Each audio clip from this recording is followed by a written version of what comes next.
Chapter 11:14. My God, what did I just hear? Emperor Ziwei wants to give me a reward? Why would he be so kind? It's not an iron fist of love, is it? Enlin was astonished. Emperor Ziwei's chest constricted at the sight of Enlin's astonished expression. What? You're not happy that I'm giving you a reward? No, I'm just happy. Enlin forced a fake smile onto his face. When the reward that he had been longing for suddenly arrived, he felt like he was in a dream. He kept wondering if this was a scam. After all, he had obtained this reward by beating up Emperor Ziwei. Enlin's name seemed to have first spread across the celestial court and even across the entire Tai Chu continent after beating up Emperor Ziwei. A Tao integration stage true god was beaten up by a soul formation stage cultivator. Even though this was quite a special event in the Immortal Spirit Tower, it was still quite an unheard of event. Perhaps Emperor Ziwei had stabbed Enlin in the back several times already. After all, the system wouldn't lie to him. Emperor Ziwei took a glance at Enlin's fake smile. It was so obvious that it was a fake smile. Was this a taunt? Or was this a provocation? He didn't want to give Enlin a reward, but he had accomplished nothing here, so it would be quite embarrassing for him to give Enlin a reward.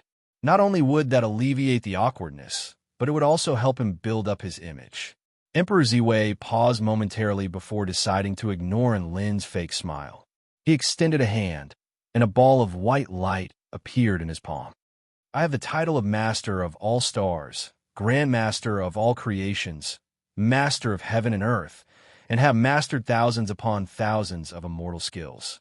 However, the one I am most proud of is still the star deduction art. I can pass on this core legacy to you. Of course, the star divination technique is very dependent on talent. How much you can attain will be up to you. Gasp. Everyone drew a sharp intake of breath upon hearing this. Even Enlin was dumbstruck. This inheritance, one extravagant gift. The star divination technique could be said to be one of Emperor Ziwei's core inheritances. This was a precious gift that countless mighty figures could only dream of receiving. Even if he didn't have much talent, learning some superficial knowledge would be extremely useful. Emperor Ziwei was very pleased with everyone's expressions, and a faint smile appeared on his face. Don't get too worked up just yet. I still have a second option, which is to give you a second-grade immortal pill. This is extremely beneficial to your cultivation. A second-grade immortal pill would cost at least 1,000,000 spirit stones, and even a few million spirit stones. Miao Tan, Zhong Yongyan, and the others were all dumbstruck upon hearing these rewards. Were they really living in the same world as Enlin? It was like a person who had just finished carrying bricks and suddenly saw two people chatting. Someone said indifferently, I'll teach you the 18 dragon subduing palms, or I'll give you 1 billion. Choose one. The other person was vexed and didn't know what to choose, flipped the table. What did I do wrong? Why do I have to watch this? He didn't care what the students were thinking. Enlin would be lying if he said he wasn't tempted by Emperor Ziwei's two choices. One was a spell technique inheritance, while the other was a material reward. This was an extremely difficult choice to make. First of all, Emperor Ziwei's star divination technique wasn't guaranteed to be obtained. It also depended on one's comprehension ability. If one's comprehension ability wasn't good enough, then they could only do a few blind fortune-telling and fool idiots. Furthermore, Enlin's divine simulation technique was also an extremely powerful divination technique.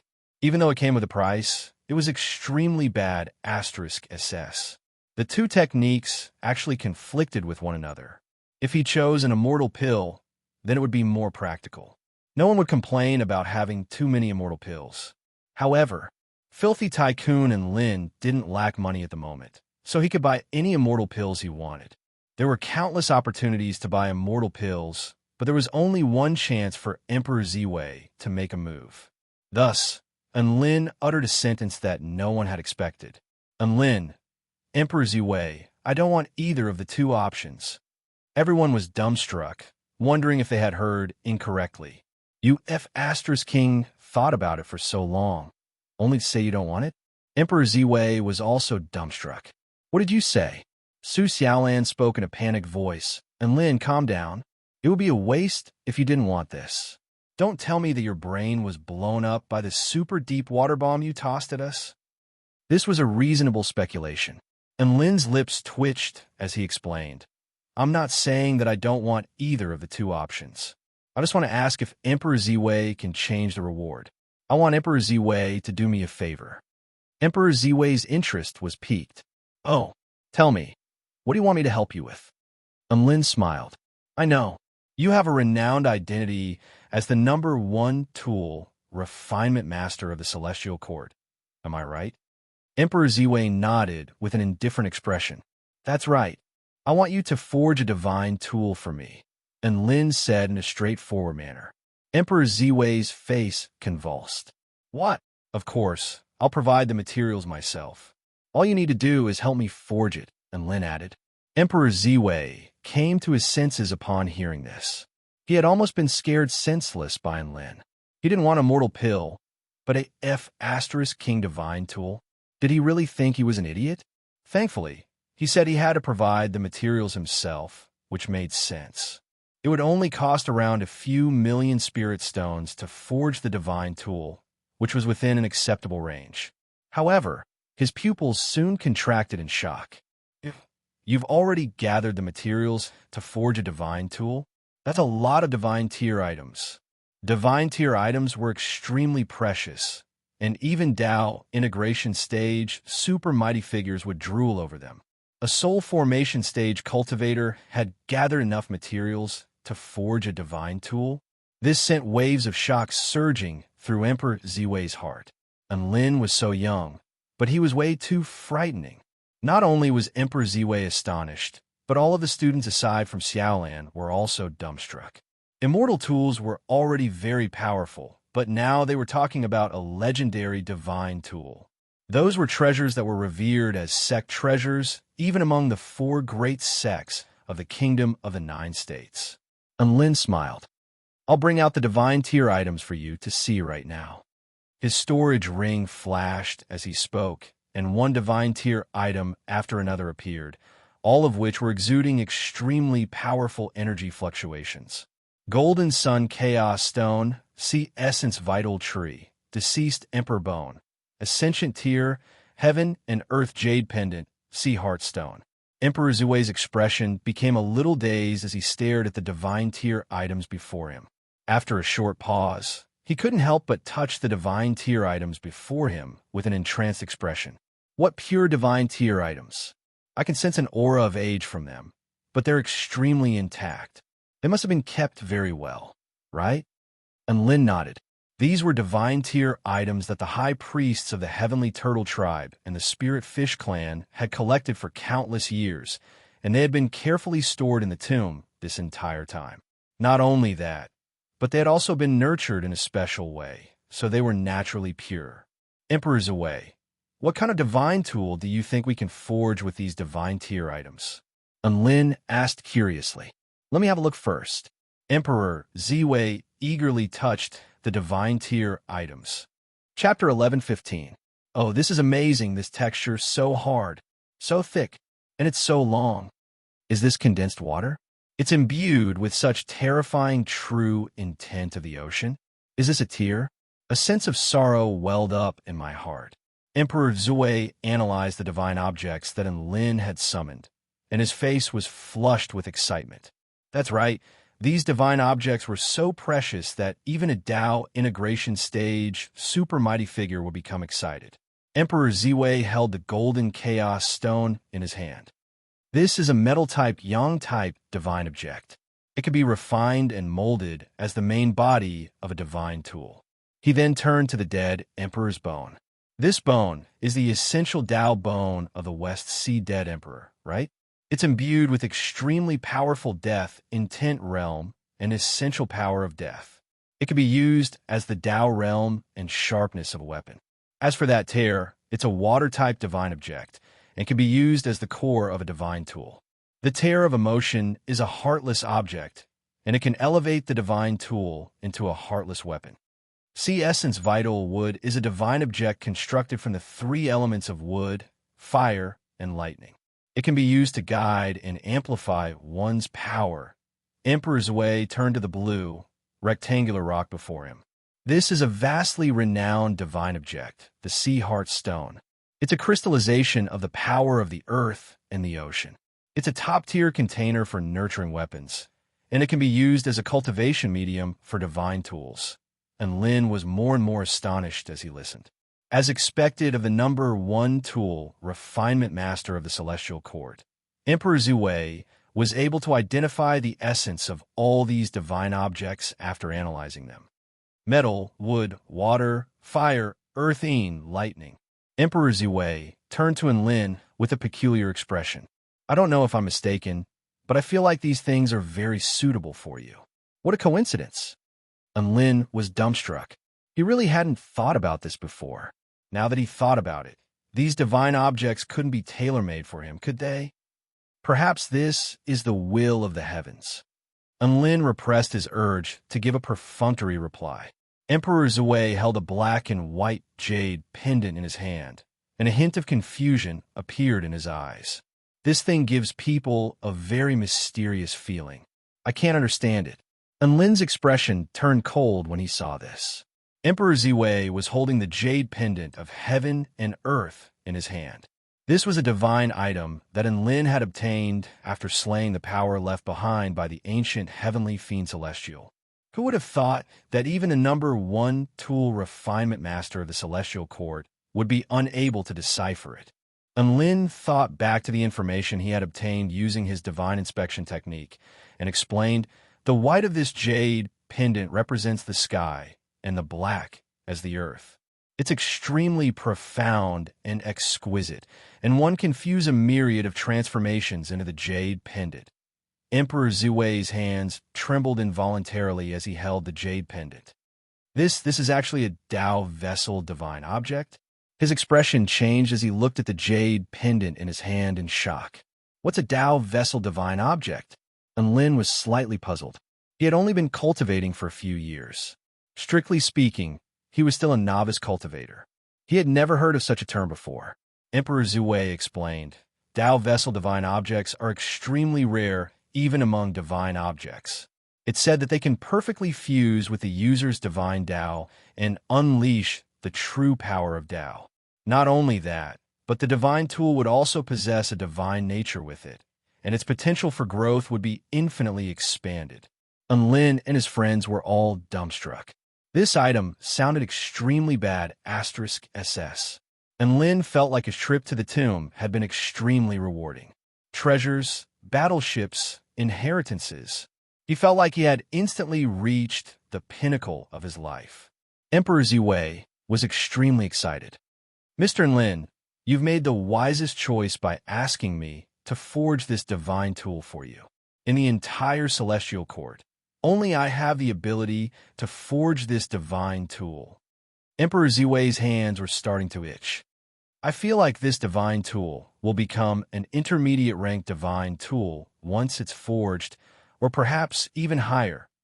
Emperor Zhuwei was very excited, and a peculiar flush had appeared on his cold and stern face.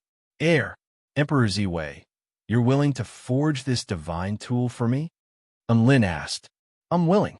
Emperor Zhuwei replied in a resolute voice. Enlin, then the price. It's free. Emperor Zhuwei waved a hand. Enlin was extremely elated, and he clapped his hands together. It's a deal. The matter of the divine tool had finally been settled. If a normal immortal wanted to ask Emperor Zhuwei to forge a spirit tool for them, Emperor Zhuwei wouldn't even bother with them. However, the opportunity to forge a divine tool was extremely rare, and each opportunity was extremely precious. This was an extremely rare experience for Emperor Zhuwei, so why wouldn't he go through with it? Senior Zhuwei, you won't accidentally damage the divine tool and mess up the forging process, will you?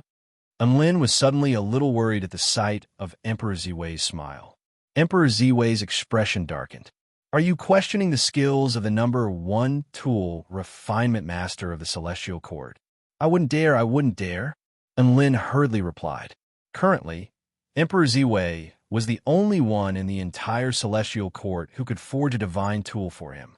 Apparently, all of the divine tools of the emperors, including the celestial arch, had been forged by him. His reputation and skills were definitely above average. The celestial court was also very rich. Tao integration stage, super mighty figures like the divine Bat Emperor were so poor that they couldn't even afford a divine tool. However, all of the emperors of the celestial court already had a divine tool. After summarizing the divine tools you've given me, there are a few options for forging a divine tool. The first is a divine cauldron of yin and yang. The second is a divine sword of slaughter, and the third is a dagger of sure kill. What type of divine tool do you want to forge? Emperor Ziwei asked, and Lin thought for a long time. I'm a super bad *SS sword immortal, so I should forge a divine sword. But I already have little Xie, and I'm a very loyal person, so I'll pass on a divine sword. The evil-slaying sword shuddered lightly in his storage ring.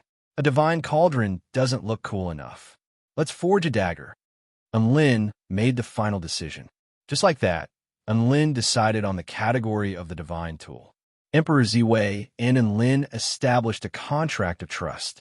This was a contract that restricted the blacksmith's integrity.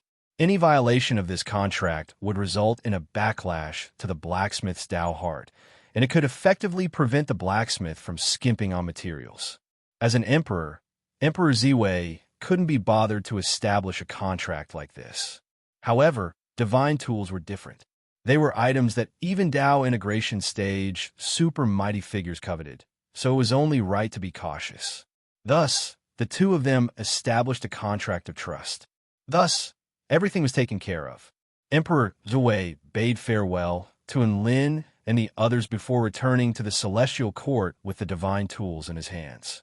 Su Xiaolan and the others also carried Lin's coffin back to Xiao Chao's wedding. Who would have thought that classmate Lin would have already prepared a divine tool while we were still worrying about immortal tools? Xin Yuancheng was genuinely envious. Class captain, we're still worrying about spirit tools. Miao Tian clutched her glass heart that was about to shatter. She had clearly been dealt quite a heavy blow. Big brother and really is invincible. He already has a divine tool at such a young age. Who will be able to stop him in the future? Luo Zipping also sighed with emotion, and Lin lay on the coffin and listened to everyone's envious and exclamations. But his heart was as calm as still water. He would be invincible with a divine tool? No, this was only a prerequisite for him to progress to the return to void stage. Chapter 11:16. The clown elder of the 4-9 Immortal sect was going to hold a wedding. This was another grand occasion for the cultivation world. During this period of time, the 4-9 Immortal sect was the center of attention. After arriving at the 4-9 Immortal sect, and Lin's body was still injured, but he was already able to get out of his coffin. On the day of the wedding, countless immortals from all over the world had arrived. A series of ferocious mutant beasts lay on the ground like docile sheep. The rules of the 4-9 Immortal sect prohibited loud noises. Within the kingdom of the 9 states, the celestial court, the 3 super immortal sects, the 9 imperials, and most of the first-rate sects all sent representatives to congratulate them. Not only within the kingdom of the 9 states, but many powerful forces on the Taichu continent, such as the Creation Realm, the Western Paradise, and the Garden of Eden, also sent representatives to congratulate them. Even though this wedding wasn't as important as the grand opening of the sect, and the sect leader didn't come in person, all of the gifts arrived on time. As long as the gifts were here, that was enough. A wide smile blossomed on Lin's face as he looked at the endless stream of gifts. The entire sect was in a festive mood. Bai Yao's mother, Bai Muyu, also came to congratulate them with the White Fox tribe. This was the 3rd time she had attended her daughter's wedding, and it felt different every time. Sect leader, there's a very special guest at the gate. He doesn't have an invitation, but he says that you definitely know him. Chu Ming, who was responsible for receiving guests, bowed to Lin. No invitation? I know him. Don't tell me he's some random guy. Have you identified him? Lin's brows furrowed. Chu Ming nodded. I've already identified him. He tipped me 10,000 spirit stones right off the bat. Lin nodded. Good. I'll go have a look. Outside the gate of the 4-9 Immortal sect, a black-robed man with his face obscured stood silently on the spot. He raised his head and looked at the four golden words. A gust of wind blew past, and as his black robe fluttered, his slightly thin figure could be seen. Tang Shimin, who was responsible for receiving guests, looked at the black-robed man with a nervous expression. However, no matter how hard he stared, the black-robed man seemed to be separated by a layer of mist, completely unable to see his face. This is definitely a big shot who doesn't want to reveal his identity. I won't disturb him. Tang Shimin cowered and turned to receive the other guests. Are you the one who want to see me? And Lin walked to the door and looked at the black-robed man in front of him warily.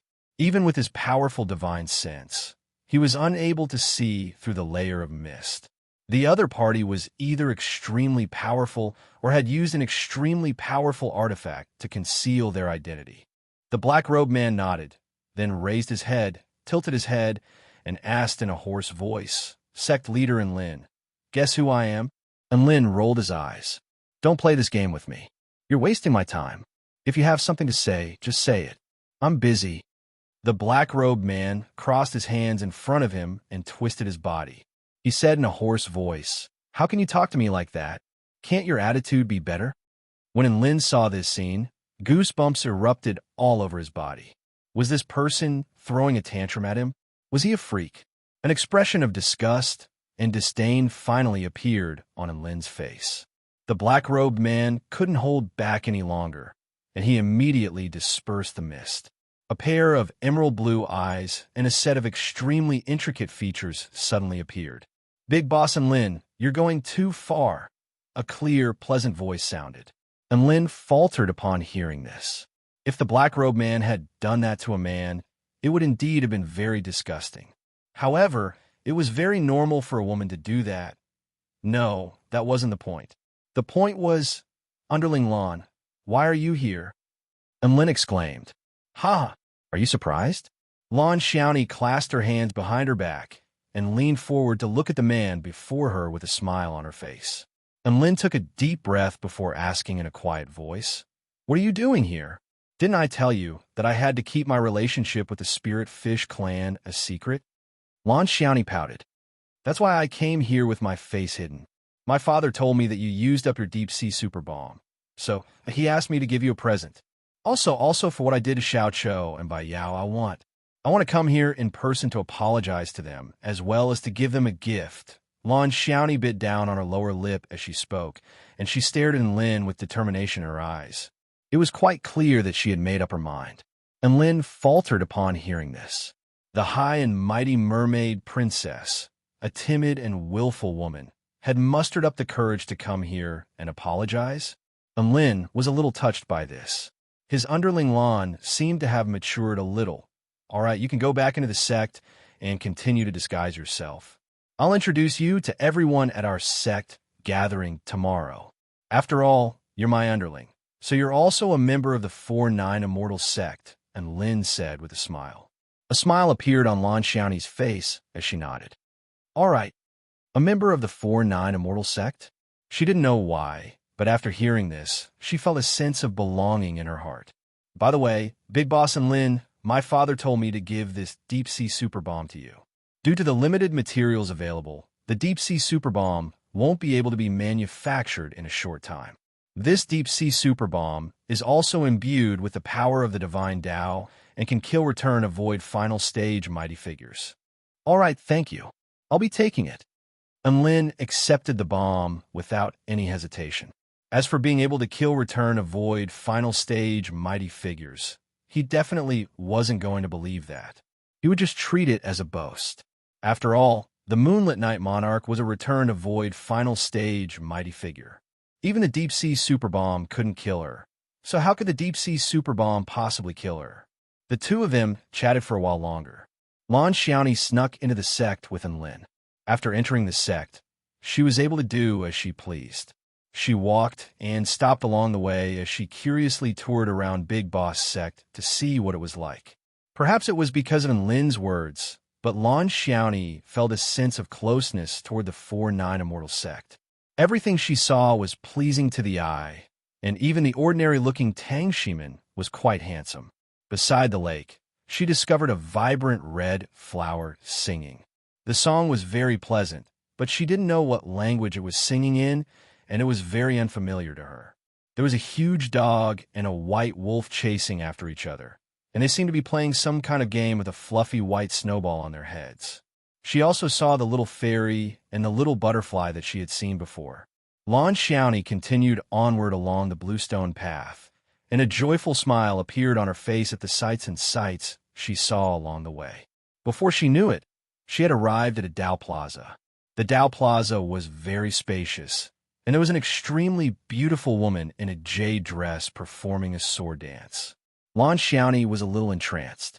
At the same time, she really wanted to know who that woman was. Chapter 11:17. Lan Xiaoni's understanding of the 4-9 Immortal sect was limited to the descriptions on the news. I heard that there's a sword pavilion in the 4-9 Immortal sect. Could she be the pavilion lord of the sword pavilion, Lu Qianhuan?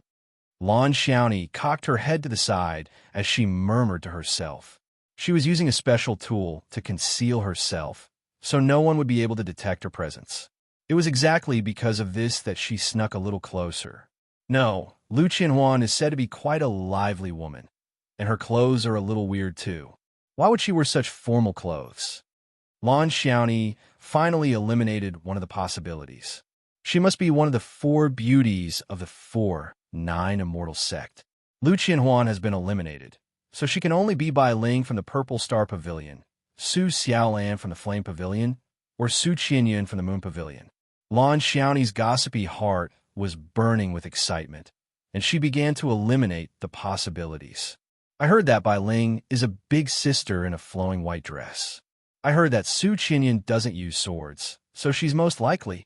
The mermaid princess heart rate began to accelerate, and a peculiar look appeared in her eyes as she stared at the woman in the jade dress. At this moment, a crisp voice suddenly sounded from beside her. "Big sister, why are you hiding behind the tree?" Ah! Lan Xiaoni was just focusing her attention on the woman when a voice suddenly sounded beside her, giving her a massive fright.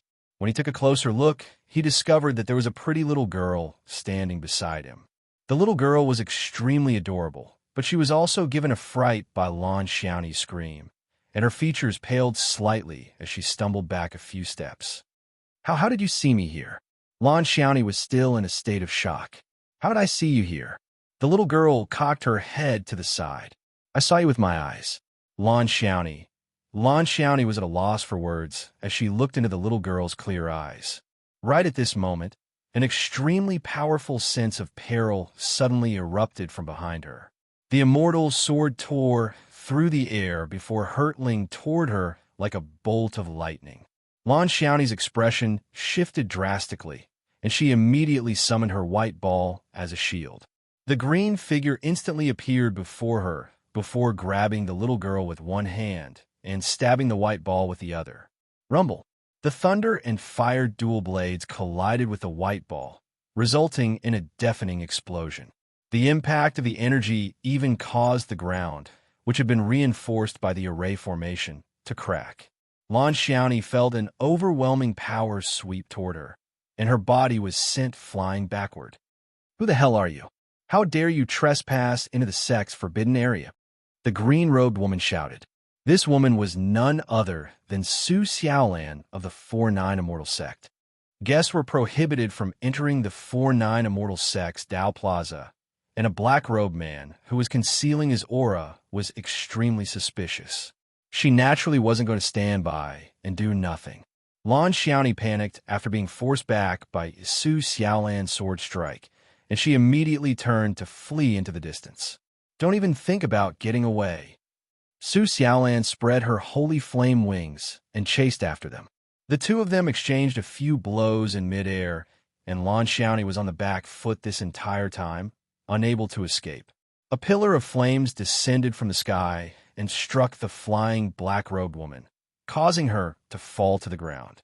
Their battle alerted the 4-9 Immortal sect cultivators. Enlin was the first to arrive at the scene.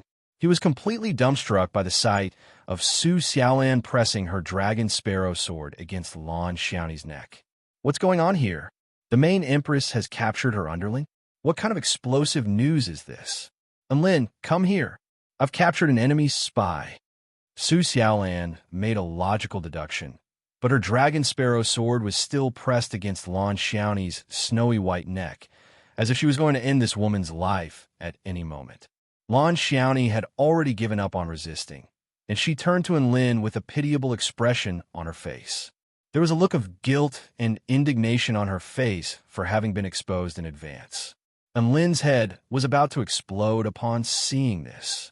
Spare her, Xiaolan. And Lin finally extended Air Kang's hand and yelled. Su Xiaolan turned to look at Lin with furrowed brows. You know her. Lan Xiaoni's mouth gaped open, and she was just about to yell out Big Bossin, but she swallowed the words in the end. She didn't know if doing so would create more trouble for Lin, so she decided to let Lin handle the situation for safety reasons. However, what else could Lin do? He could only muster up his courage. Xiaolan, put down your sword first. This is all a misunderstanding. This is the woman I mentioned to you before, Lan Xiaoni of the Spirit Fish Clan of the West Sea. Su Xiaolan murmured, She's Lan Xiaoni? She turned to look at the black-robed woman on the ground. She had exquisite features, bright blue eyes, and was trying her best to maintain her composure. But in reality, it was very easy to see that she was scared and timid. She was indeed a top-notch beauty. Lan Xiaoni could sense an extremely powerful aura emanating from Su Xiaolan's body, and a sharp light flashed through her eyes. Her body shuddered involuntarily, and she lowered her head like a little child who had done something wrong. At this moment, Dabai, Xinyuan Cheng, Su Qinyun, and the other 4 Nine Immortal Sect members also rushed over upon hearing the commotion. Su Xiaolan withdrew her long sword and extended a hand with a smile on her face. It was all a misunderstanding. Ms. Lan Xiaoni, I wanted to meet you for a long time. I really want to thank you for everything you've done for my Lin. Lan Xiaoni nodded blankly before grabbing onto Xiaolan's hand and standing up. Hello, you're Ms. Su Xiaolan, right? I've heard a lot about you. Lan Xiaoni extended a friendly greeting. Dabai, Xinyuan Cheng, and the others were greeted by the sight of Su Xiaolan and Lan Xiaoni happily shaking hands and chatting with one another. Seeing as the other members of the 4 Nine Immortal Sect had arrived, Lin gave them a recount of what had happened. And so on and so on and so on. Everyone was already aware of Lan Xiaoni, and they didn't have any vendettas with her, so they quickly accepted her and introduced her to one another. Lan Xiaoni was a little overwhelmed by everyone's warm welcome. Due to the fact that she had been kidnapped, she had already mentally prepared herself to be treated coldly and even insulted. However, she didn't think that the treatment she would receive would be so different from what she had imagined. With this in mind, tears welled up in the mermaid princess eyes, and she was moved to the point where she burst into tears again. Su Xiaolan didn't know whether to laugh or cry upon seeing this. She made her way over to Lin and gestured to the sobbing Lan Xiaoni with her chin. Has she always been like this? Does she cry at the drop of a hat? Lin nodded with emotion. That's right. She's very timid, and she doesn't cry much. Even so, she still had the courage to risk her life to save you, Su Xiaolan said. Lin was just about to reply when his heart suddenly jolted. This was a trap. Chapter 11:18. Why did the cowardly Lan Xiaoni have the courage to save him? If the answer was love, then either Lin or Lan Xiaoni would be dead. Of course, Lin didn't think it was love. Instead, it was a scorching emotion of dependence and loyalty. Of course, he couldn't say that as there were still risks involved. Lin replied with a nonchalant expression, I saved her life in the tomb, and she's a person who will always repay those who have helped her. Hence, she didn't even think twice before risking her life to save me. That was the perfect answer. Not only did it explain Lan Xiaoni's motives, but it also created a good image of her as someone who would always repay favors. If it weren't for Lan Xiaoni's words, he would have thought that this was the truth. And Lin really couldn't accept this kindness, so he could only come up with this excuse to explain himself. As the big boss, protecting her underling and giving her a pillar of support was perhaps the only thing Lin could do for Lan Xiaoni. Su Xiaolan felt that this was reasonable, so she merely gave him a few chestnuts in anger and warned him to stop fooling around outside. Then, this matter was over. Lan Xiaoni quickly became acquainted with most of the members of the 4-9 Immortal sect, and Lin decided that since Lan Xiaoni had already appeared, he might as well get her to meet Bai Yao and Xiao Chou in advance to resolve this issue. Thus, they got to work, and Lin led Lan Xiaoni to where Xiao Chou and Bai Yao were. The newlyweds were given a massive fright upon seeing Lan Xiaoni. They almost thought that she was here to kidnap them again. Lan Xiaoni then brought out a bunch of treasures from the Spirit Fish clan from her storage ring. The situation had completely reversed. The scene instantly became harmonious, and it was a scene of joy and harmony. Lan Xiaoni apologized sincerely, but Xiao Chou and Bai Yao didn't mind. Thus, the two of them buried the hatchet. Lan Xiaoni walked out of the wedding palace with a carefree smile on her face. Big Boss and Lin, the people of the 4-9 Immortal sect, are all very nice. I really like this place. These were Lan Xiaoni's true thoughts. She had received kindness that she had never even dared to imagine. All of this had changed her view of the cruel cultivation world. At least there was one place where people yearn for warmth. You can come here often if you like. This is your second home. And Lin smiled. Yes. Lan Xiaoni was elated as she led the way. She was still wearing a black robe. This was a celestial artifact given to her by her father. Other than those she allowed, no one would be able to detect her presence. Oh, right. How did Ling discover her? Lan Xiaoni was at a loss for a moment before muttering to herself. Could it be that I'm having my period because of these clothes? She was a thick-skinned girl, so she suppressed her doubts. The wedding was about to take place. Tens of thousands of representatives from all over the world gathered together, looking forward to the sacred and solemn moment. Many people that Lin was familiar with came again.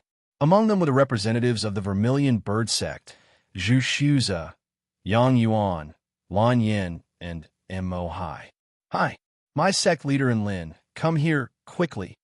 Lan Yin, who was dressed in purple, waved at Lin excitedly. When Lin saw this, he walked over. A vibrant smile appeared on Lan Yin's face. I want to interview you.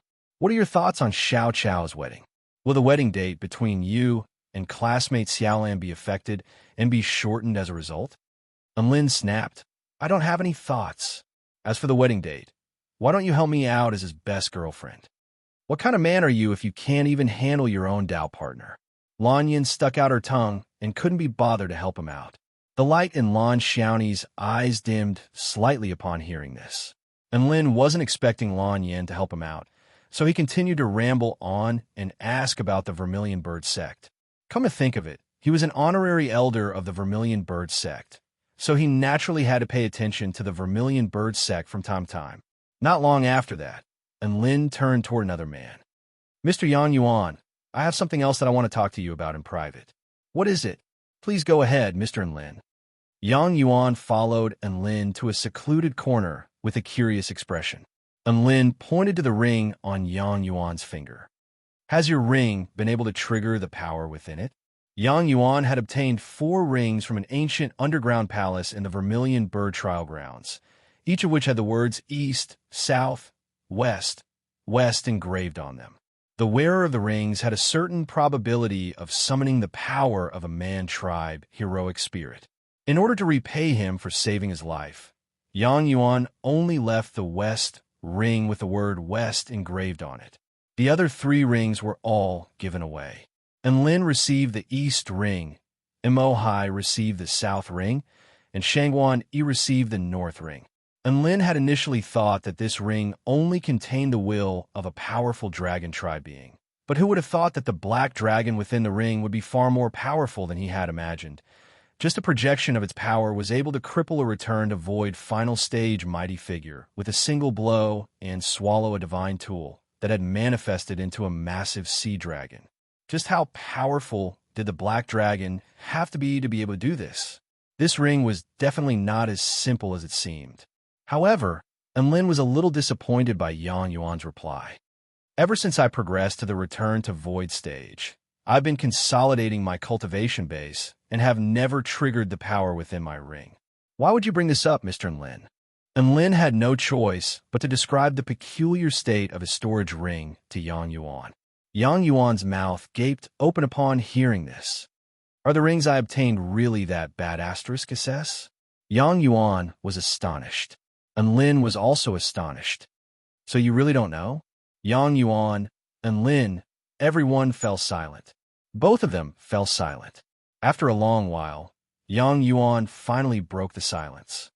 Mr. Lin, I obtained these 4 rings from the underground palace in the southern region of the Vermilion Bird Trial Grounds. You might not believe me when I tell you this, but the monsters guarding these 4 rings were at most soul formation stage. And Lin, Yang Yuan continued, the ancient palace I entered was in an extremely dilapidated state, and the ground was littered with the carcasses of ancient beasts that exuded astonishing energy fluctuations. These ancient beasts must have been extremely terrifying beings when they were alive, and it was exactly because of this that I was able to deduce that the rings I obtained were extraordinary. The rings were floating silently in a place called the Holy Temple of the Man tribe. I took them with me, and everything went smoothly without any resistance. That's the whole story. Yang Yuan looked at the rings in his hand with a hint of fear in his eyes. Mr. Lin, you said that the living beings in the storage rings would absorb your power without any reservation when they attack. What if the owner of the rings didn't have enough power? Would they be sucked dry and die on the spot? This was a very serious question, and Lin was unable to answer Yang Yuan's question. At the time, he felt like if his divine body wasn't powerful enough, he really would have been sucked dry. The Vermilion Bird Trial Grounds is where the holy beast Vermilion Bird is imprisoned. Could the 4 holy beasts in the Holy Temple of the Man tribe be the legendary holy beasts? And Lin speculated. Yang Yuan was given a fright upon hearing this. How is that possible?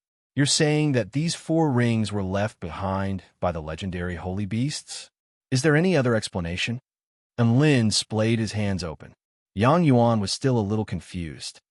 If that's the case, then the holy beast Azure Dragon should be in the Eastern Ring. So why did a black dragon jump out? And Lin, did the Azure Dragon get tanned?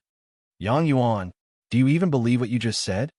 Just like that, they reached another dead end. Thus, their discussion came to an end. And Lin's only discovery was that his rings might have something to do with the 4 holy beasts. Of course, this was only a guess. He could only hope that one day in the future, the Black Dragon boss would appear again and answer his questions personally. Chapter 11:19. Amidst the melodious, celestial music, Xiao Qiu and Bai Yao began their wedding ceremony. Under the blessings of tens of thousands of people, they bowed to heaven and earth, to their parents, and to each other as husband and wife. Everything went very smoothly. There was no kidnapping, no unexpected situations. Thus, Xiao Qiu and Bai Yao became husband and wife. A Chinese wedding, a Western wedding, and a Chinese wedding.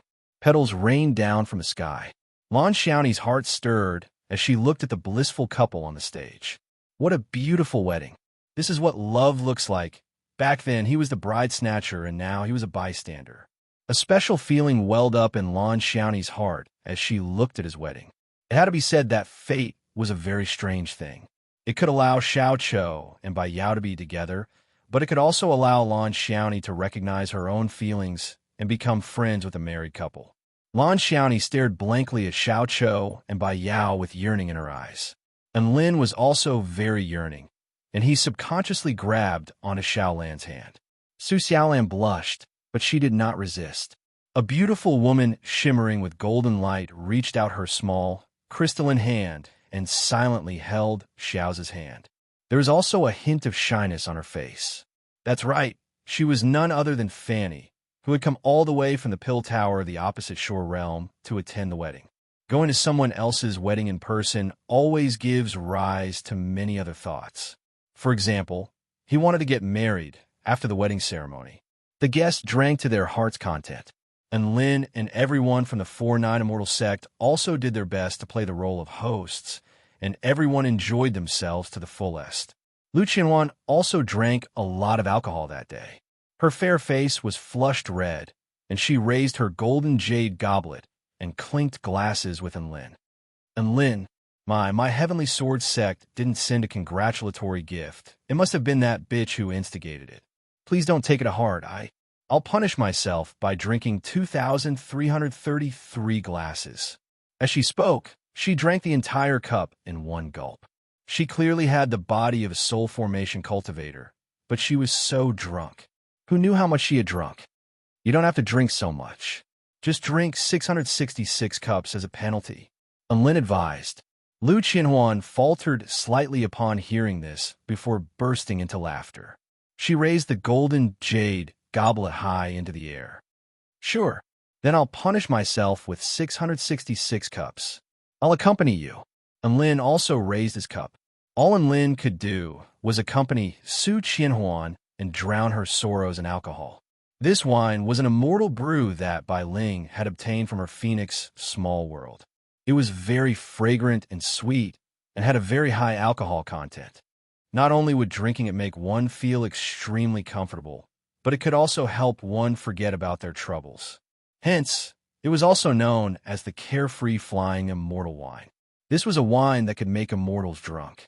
After drinking 666 glasses of wine, Lin staggered away from Lu Qianhuan's table and was dragged to another table by Xiao Zhe.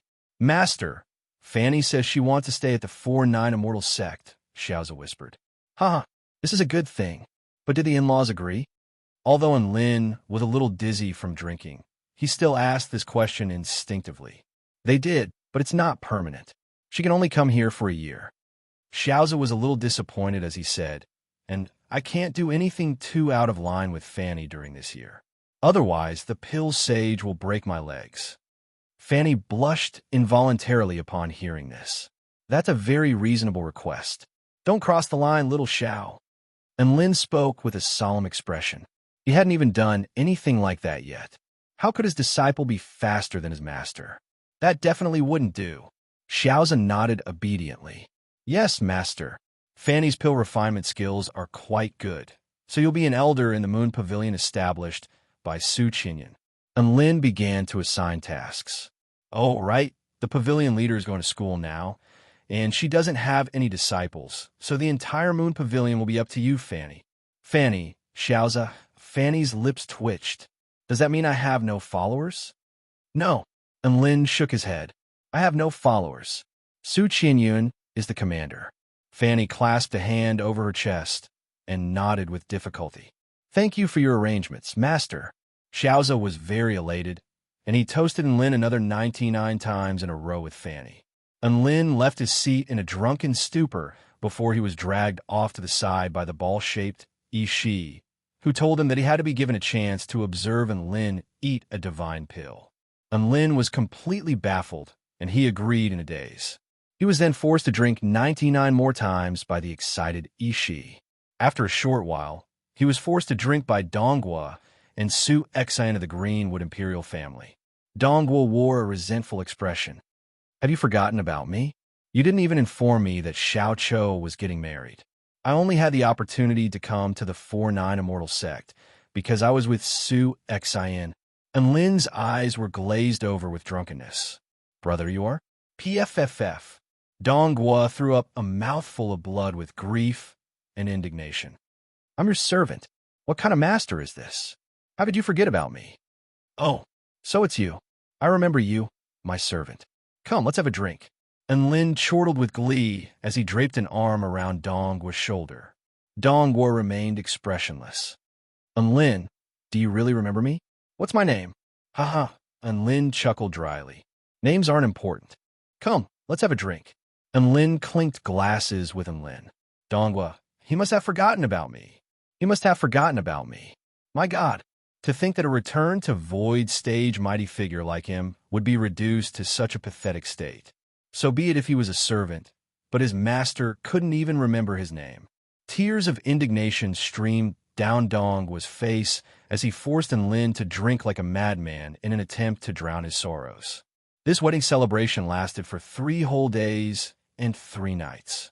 All of the representatives from all over the world left, and Lin fell asleep from drinking too much. This was the first time he had gotten drunk since he had started cultivating. It felt pretty good. After he woke up, his head didn't hurt. Instead, his entire body felt refreshed, as if his entire body had been cleansed by the carefree, flying immortal wine. This wine is really good. It's better than most of the wines I've tasted in the past. And Lin took a deep breath before praising from the bottom of his heart. Of course, that's the wine I brewed myself. It's extremely beneficial. Just one cup of it can extend a mortal's lifespan by 10 years. And Lin, you wastrel, how many cups did you drink yesterday? Over 100,000 cups, right? Bai Ling glared at Lin with killing intent in her eyes, and she was clearly a little annoyed. The immortal wine that she had brewed with so much effort had been poured down her throat by Lin, so she was definitely feeling a little indignant. And Lin smiled sheepishly as he praised shamelessly. Big Sister Bai's wine is the best. The wine is sweet, and the person is even more beautiful. Oh, is that so? A voice suddenly sounded from behind him, and Lin shuddered as he yelled, Xiaolan, let me explain. He, thump, thump, thump, bang, bang, bang. Clatter, clatter, clatter, clatter, puff, puff, puff, after a round of friendly ideological education. The sect leader of the 4-9 Immortal sect convened a meeting with all of the core members of the sect. It was time to take stock of the spoils of this wedding. Chapter 1120. There were two objectives for this wedding. The first objective was to ensure that Xiao Chou and Bai Yao could have a complete wedding without being disrupted by outsiders. The second objective was naturally to generate income for the sect. There was a rule for holding a wedding in the name of the sect. That was, aside from the gifts designated for Xiao Chou and Bai Yao, all of the other congratulatory gifts would be counted as part of the sect's income. This was because many of the powers that had come to offer their congratulations had come for the sake of the sect. This wasn't to say that Xiao Chou and Bai Yao didn't receive any valuable gifts. The gifts that they had received were probably worth more than the combined wealth of two return to Void Stage mighty figures. And Lin gifted 2 7th-grade immortal pills to the newlyweds. These were known as blood-replenishing immortal pills, which could replenish one's life force at an extremely fast rate. This immortal pill would be able to sustain Xiao Chou for at least another hour after his life force was depleted by Bai Yao. Su Xiaolan, Xianyuan Cheng, Lu Qianhuan, and the others had also gifted many valuable gifts. Aside from that, there were mountains of gifts from other sects and powers. All in all, Xiao Chou and Bai Yao had struck it rich. Of course, the sect was still the wealthiest. Finance Manager Dabai and Xiao Zhe had already finished tallying up the gifts. Everyone gathered in the conference room with scorching light in their eyes. This was always the time when everyone was the most excited. They could bask in the ecstasy of sudden riches. Dabai slammed his paw onto the table and cleared his throat. Woof, woof. Please speak human language, and Lin corrected. Dabai rolled his eyes before bursting into a joyful smile. Our sect has sent out 1,000 invitations for this wedding, and there are a total of 660 sects and powers participating.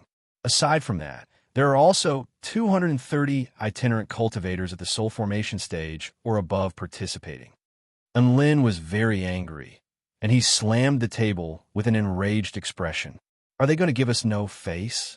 There are over 300 powers that are going to disrespect our sect. Su Xiaolan shot a glance at Lin. You've already sent invitations to the demonic realm and the sinister spirit beast cesspool. Are you expecting them to come here and get beaten up by a bunch of immortals? Lin heaved a faint sigh. The true demons in Little Na's world are still the cutest. Ignoring the nervous Lin, Dabai continued. Our faction has gained a lot this time. 36 spiritual items, 280 spiritual pills, over 600 spiritual fruits and spiritual herbs, over 100 tons of various rare materials, and 6 immortal pills. Woof. Everyone was overwhelmed with emotions as they listened. Next, it's the important part, woof. Dabai slammed the table angrily again and said excitedly, the total amount of spiritual stones our sect obtained this time is as high as 40 million. Boom. In the meeting, everyone could not help but cry out. 40 million? It's even higher than last time? Su Qinyan's blue eyes widened in shock. Are you sure? Xianyuan Cheng was also astonished. Xiao Zhe replied, Dubai and I did the calculations 3 times, so there's no mistaking it. We only received a little over 30 million spiritual stones at the grand opening ceremony. Who would have thought that we would be able to raise 40 million this time? This is incredible. Elder Tang Shimin was in disbelief at this astronomical number. Everyone was given a fright by this number. Generally speaking, the grand opening ceremony was the biggest event of the year. In the future, there shouldn't be such a grand occasion, and there shouldn't be as many congratulatory gifts as there should be. However, there was now a situation where the reverse was happening. They had underestimated the 4-9 immortal sect's growing influence in this world. Lin was the most composed of all of them. He interlaced his fingers together before speaking in a slow voice. 40 million spiritual stones from the wedding and 50 million spiritual stones from the sect. However, that's still 10 million spiritual stones short of the 100 million we need to repair the Starfire battleship. As soon as he said that, everyone fell into silence. Was 10 million spiritual stones a lot? 1/10 of 100 million spiritual stones didn't sound like much. However, this was an unimaginably huge sum of money, even for a first-rate sect. Lu Qianhuan waved the wand in her hand. Recently, a medium-sized demonic sect has appeared in the Wind Plane state. Arranged 10 powerful beings from the Divine Mirror Division for me. I'm going to destroy their sect and see how much money I can make. And Lin looked at the beautiful young sorceress beside him with a gratified expression. Lu Qianhuan's actions were very much in line with his philosophy of getting rich. Bai Ling, I'll be counting on you to make the arrangements. And Lin smiled. Bai Ling nodded. Aside from teaching their disciples and cultivating, these pavilion lords spent most of their time killing demonic sect members to generate income. By the way, has anything important happened in the Dragon Court of the Eastern Seas recently? Enlin suddenly asked. Bai Ling turned to Enlin. What do you want to do? Borrow money. Enlin replied in a concise manner. Bai Ling, everyone, even if they succeeded in destroying the headquarters of a medium-sized demonic sect, they would probably only earn 1 or 2 million spirit stones at most. This was still not enough to make up for this shortfall of 10 million. So they might as well borrow money from the Dragon Court. Master, you must stay calm and don't act recklessly. Shui Zhantian waved his little wings. The Dragon Court is fraught with peril, and you could be doomed if you're not careful. Xiao Zhe also nodded. Little Tian is right. I heard from Bailian that there are spell formations there that can be used against Dao integration stage super mighty figures. It would be very dangerous to rob them there. I'll say it again. I'm going to borrow, not rob. And Lin corrected. Everyone stared at Enlin with incredulity on their faces. Enlin, that's why I asked Bai Ling if anything important had happened in the Dragon Court of the Eastern Seas recently. Are there any powerful beings outside of the Dragon Court that I can ask for help from? Enlin asked with a forlorn sigh. Everyone came to a sudden realization. So this was not an indoor robbery, but an outdoor robbery. Oi, why are you all looking at me like that? And Lin's chest constricted. He was the sect leader of the 4-9 immortal sect, but he was asking a dragon tribe mighty figure to bail him out? Who knew what he was up to? Following the battle at the Flying Ball tribe mine, the Dragon Court of the Eastern Seas has been quiet for a long time. Bai Ling continued. However, apparently, they're going to hold an ancestral worship ceremony on Heavenly Dragon Island of the East Sea. Ancestral worship ceremony? Lin felt like this was a little familiar. Bai Ling explained, the Dragon Tribe is an extremely powerful and prosperous tribe in the ancient Taichu realm. The Dragon Court of the Eastern Seas Dragon Tribe is actually the descendant of the Ao family of the ancient Taichu realm, so their ancestors are naturally the Dragon Tribe of the ancient Taichu realm. This ancestral worship ceremony is most likely related to the Dragon Tribe of the ancient Taichu realm. Xiao Zhe nodded. During the era of the ancient Taichu realm, the Ao family Dragon Tribe was inferior to the Xiao family, but they were still passable. And Lin turned to his disciple with a gratified expression. Xiao Zhe's words were quite reminiscent of his style. The sect leader of the 4-9 immortal sect immediately made a decision. All right, next I'll borrow money from the Dragon Clan brothers. It's decided then. Chapter 1121. You really want to go? There will most likely be many Dragon Tribe mighty figures attending the Dragon Court worshipping ceremony. Be careful not to die before you get your money, Bai Ling advised. Bai Ling, how about you come with me? And Lin asked. Bai Ling shook her head. I'm at a critical juncture in an experiment, so I can't leave for now. And Lin was a little disappointed. He couldn't get on her good side anymore. This increased the difficulty of his mission by more than twofold.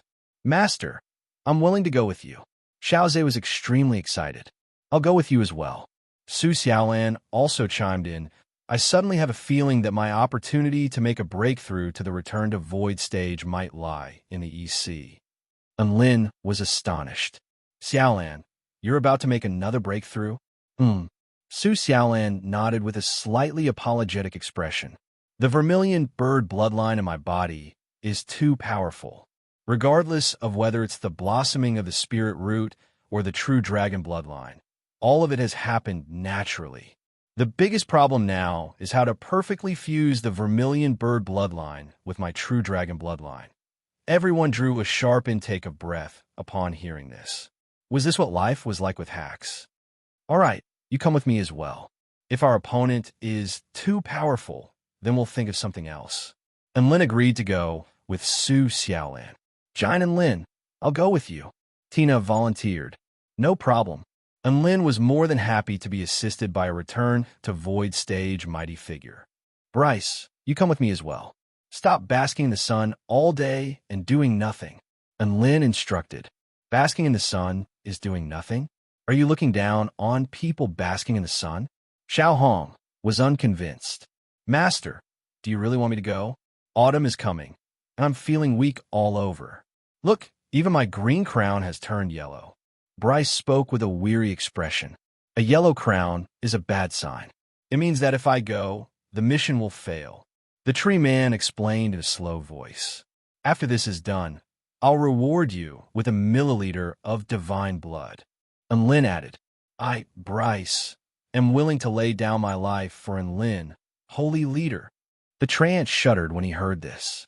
The leaves on his head shook nonstop and instantly turned green. He swore loudly. Everyone, after a short discussion, the 4-9 Immortal Sex Lone Team was finally established. The team leader was Lin, and the team members were Su Xiaolan, Xiaozhe, Tina, and Bryce. Aside from Bai Ling, almost all of the 4-9 Immortal Sex most powerful cultivators have been mobilized. The dragon race's ancestral worship ceremony will begin in half a month. We will first go to the East Sea to gather information. Everyone get ready, the team leader ordered, and all the team members echoed in unison. They were very enthusiastic. And Lin walked out of the conference room and saw a young girl standing under a tree. Big Boss and Lin, Lon Xiaoni called out in a crisp voice.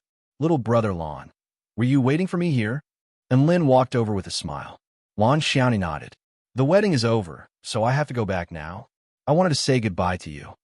Aren't you going to stay here for a few more days? Didn't you say you really like the friends here? And Lin tried to persuade her to stay. We'll talk about it some other time. I still have a mission to complete. Lon Xiaoni winked cheekily at Lin with a knowing smile on her face. And Lin recalled her mission as the Heaven's chosen one. All right, take care of yourself. All right, bye Big Boss and Lin. Bye little brother Lon. Under the lush green immortal tree, the warm sunlight shone through the branches and leaves, sprinkling mottled spots. The two of them had a simple conversation and a simple farewell. Lon Xiaoni flew into the sky and disappeared from Lin's field of vision. A smile appeared on Lin's face as he looked at the departing mermaid. He felt like Lon Xiaoni had changed. She had become stronger than before, and she now had a goal and a determination to pursue. This made him very curious. What would Lon Xiaoni look like the next time they met? Night gradually fell. In the air above a certain obscure location on the Tai Chu continent, a boundless, inky black continent slowly drifted past, obscuring the moon and stars in the sky. A majestic imperial palace stood at the center of the continent, with 11 dazzling true monarch insignia hovering in midair. However, one of the insignia was flickering, as if it could crumble at any moment. 10 Darkwing tribe monarchs were gathered within the imperial palace, looking down at the woman on the ground with grave expressions. The woman's entire body was riddled with wounds. Not only had her flesh, bones, and meridians been severely damaged, but even her consciousness and sea of vital energy had also been severely wounded. The Darkwing tribe monarch was trying his best to treat the woman on the ground, but he was still unable to stabilize her condition. What's going on?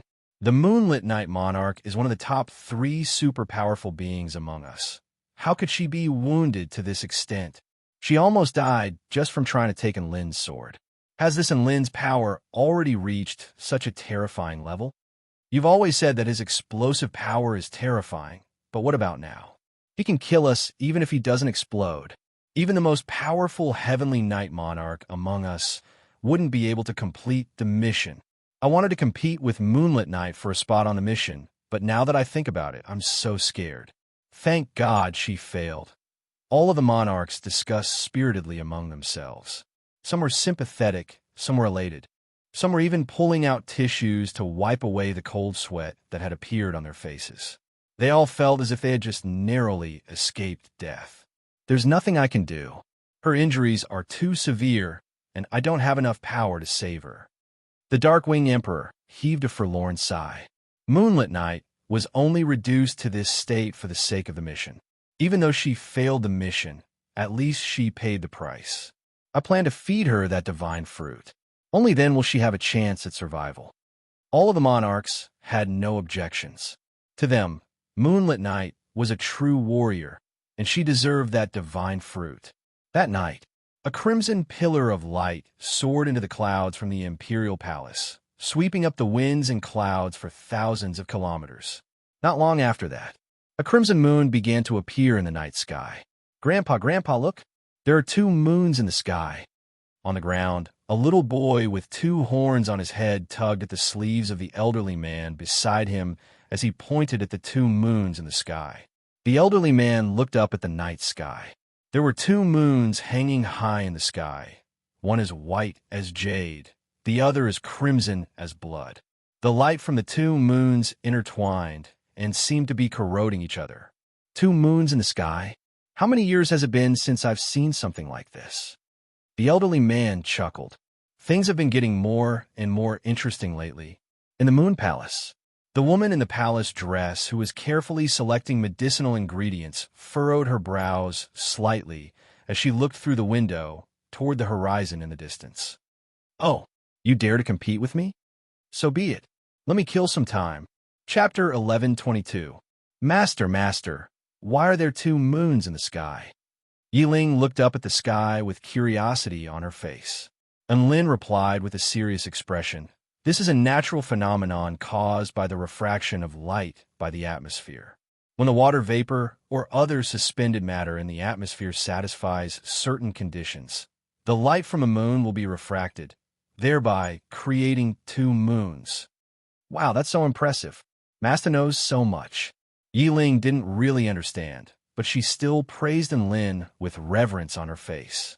She knew that her master liked to be praised, so she did as she was told.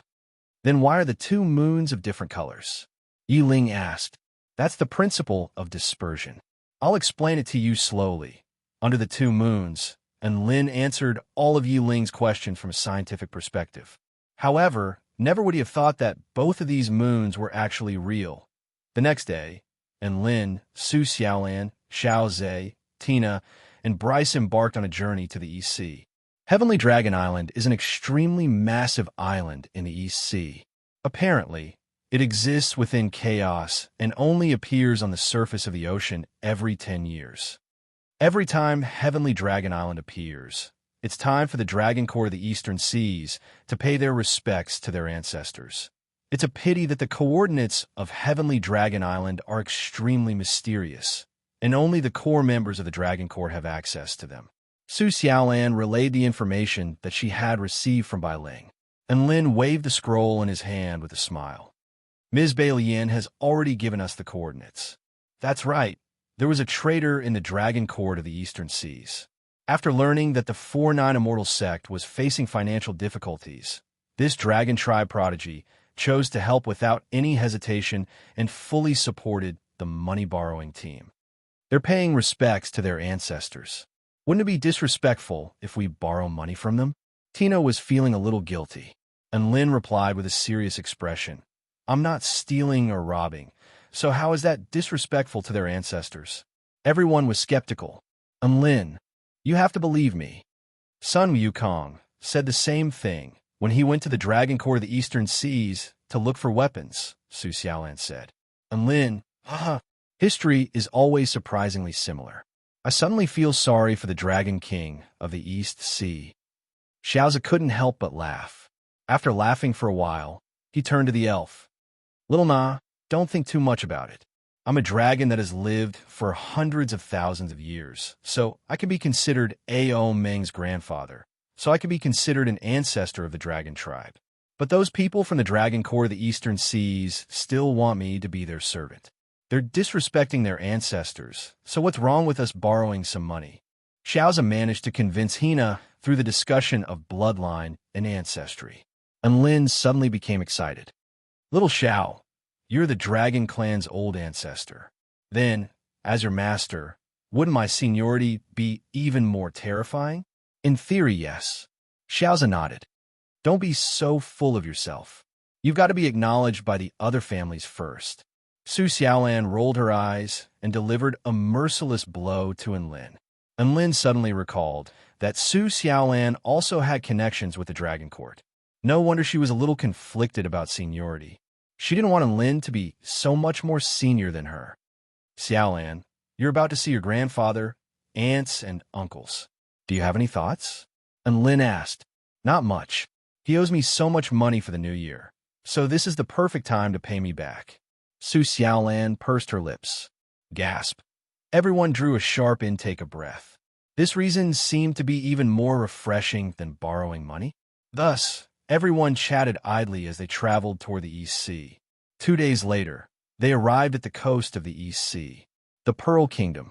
Everyone looked at the boundless blue sky and sea, and their mood lightened significantly.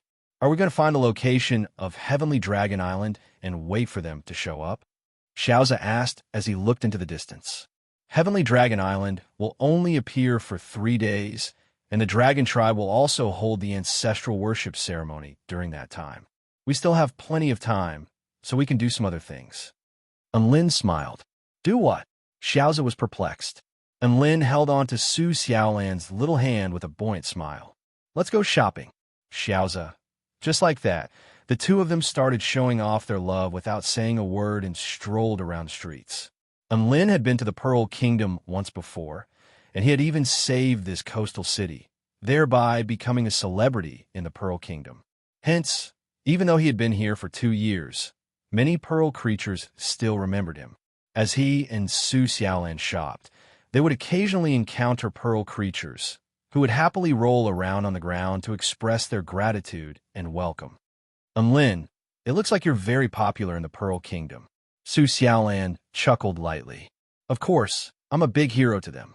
I was only a measly spirit-nurturing stage cultivator back then, but I faced off against an army of sea monsters and defeated several soul formation stage sea monsters by myself. It was a magnificent and majestic scene, and Lin boasted with a smug expression. A vibrant smile appeared on Su Xiaolan's face, and she didn't interrupt Enlin. Enlin was loved by so many beautiful pearl creatures, and she felt a sense of pride and honor. The two of them strolled along the streets while enjoying the pearl dance. If they were interested, they would even buy some pearl powder and specialty seafood. There was a type of seafood called the spicy, crispy flame coral, and it was quite unique. It was crunchy and crispy, with a spicy barbecue flavor on the surface and tender sea meat inside. The scorching heat would flow through the body along with the delicious flavor, and it was very satisfying to eat. And Lin bought a ton of the spicy, crispy flame coral in one go, and he planned to take it back to his sect or school to eat slowly. Storage rings were the best place to store things. They isolated and killed all microorganisms, so they would never go bad if placed inside. Su Xiaolan didn't buy ready-made ones. Instead, she bought a lot of interesting ingredients, and she planned to use them to improve her cooking skills. Her passion for cooking was even stronger than Enlin's, and she was more willing to put in the time and effort to study it. That's right, Su Xiaolan had improved a lot during this period of time. Her immortal chef skills and cultivation base had become more profound, and she seemed to be even more badass than Enlin. The frying pan was also basically under her control now. The title of #1 chef god of the Celestial Court was probably going to change as well for some reason, and Lin was struck by a sense of pressure. If Su Xiaolan progressed to the return to void stage, how would he and Lin be able to maintain his authority as a husband? No, he had to progress to the return of void stage as soon as possible. He had both a divine tool and a divine pill, and he was only missing the nurturing of spirit. With this in mind, Enlin silently pulled out his evil-slaying sword and tried to persuade it. Little Xia, why am I risking my life to keep you? Isn't it so that you can find the best partner? I'm your best choice. Evil-slaying sword, we're a match made in heaven. If you still have a shred of conscience, nurture a spirit for me for the sake of my happiness, okay? Chapter 11:23. Enlin's request was quite shameless. The evil-slaying sword didn't remain silent this time. Nurturing a spirit requires not only your observation of the Tao of the sword, but also a channel for the sword to draw upon powerful energy. I already have a spirit, but I can't be born as a true living being. What I lack is the energy to manifest a spirit body, and Lin was extremely excited. Then how can I provide you with energy? If I knew, I would have told you already. The evil-slaying sword replied in an indifferent voice, and Lin faltered slightly upon hearing this. It is extremely rare for an immortal tool to nurture a spirit, and there is no set method for nurturing a spirit. I had thought that my method of nurturing a spirit would be to kill a Darkwing tribe powerful being and absorb their energy. It looks like either the Darkwing tribe powerful beings we've encountered are too weak, or there is another way. The evil-slaying sword rarely spoke for so long, and its aura was a little shaky as it panted heavily. And Lin asked, the Darkwing tribe is too weak? Then how strong must they be to your liking? The evil-slaying sword paused momentarily before replying, at least not at the moonlit night monarch's level. Why don't you try killing a Tao integration stage Darkwing Emperor? And Lin's mouth gaped open. Try killing a Tao integration stage Darkwing Emperor? Who gave you the courage to talk about this matter so casually, hey? You sure know how to joke. And Lin's lips twitched. A soul formation stage, Cultivator fighting a Tao integration stage, super mighty figure? Even the most bizarre fairy tale wouldn't dare to write something like this. The Darkwing Emperor could probably kill him with a single slap. No, there was no way he could complete this attempt. The evil-slaying sword replied in an indifferent voice. Are you scared? That's normal. Let's think of something else then. I'm so tired I'm going to sleep. Thus, the proud, evil-slaying sword ignored Enlin and began to rest. Enlin had no choice but to let it do as it pleased.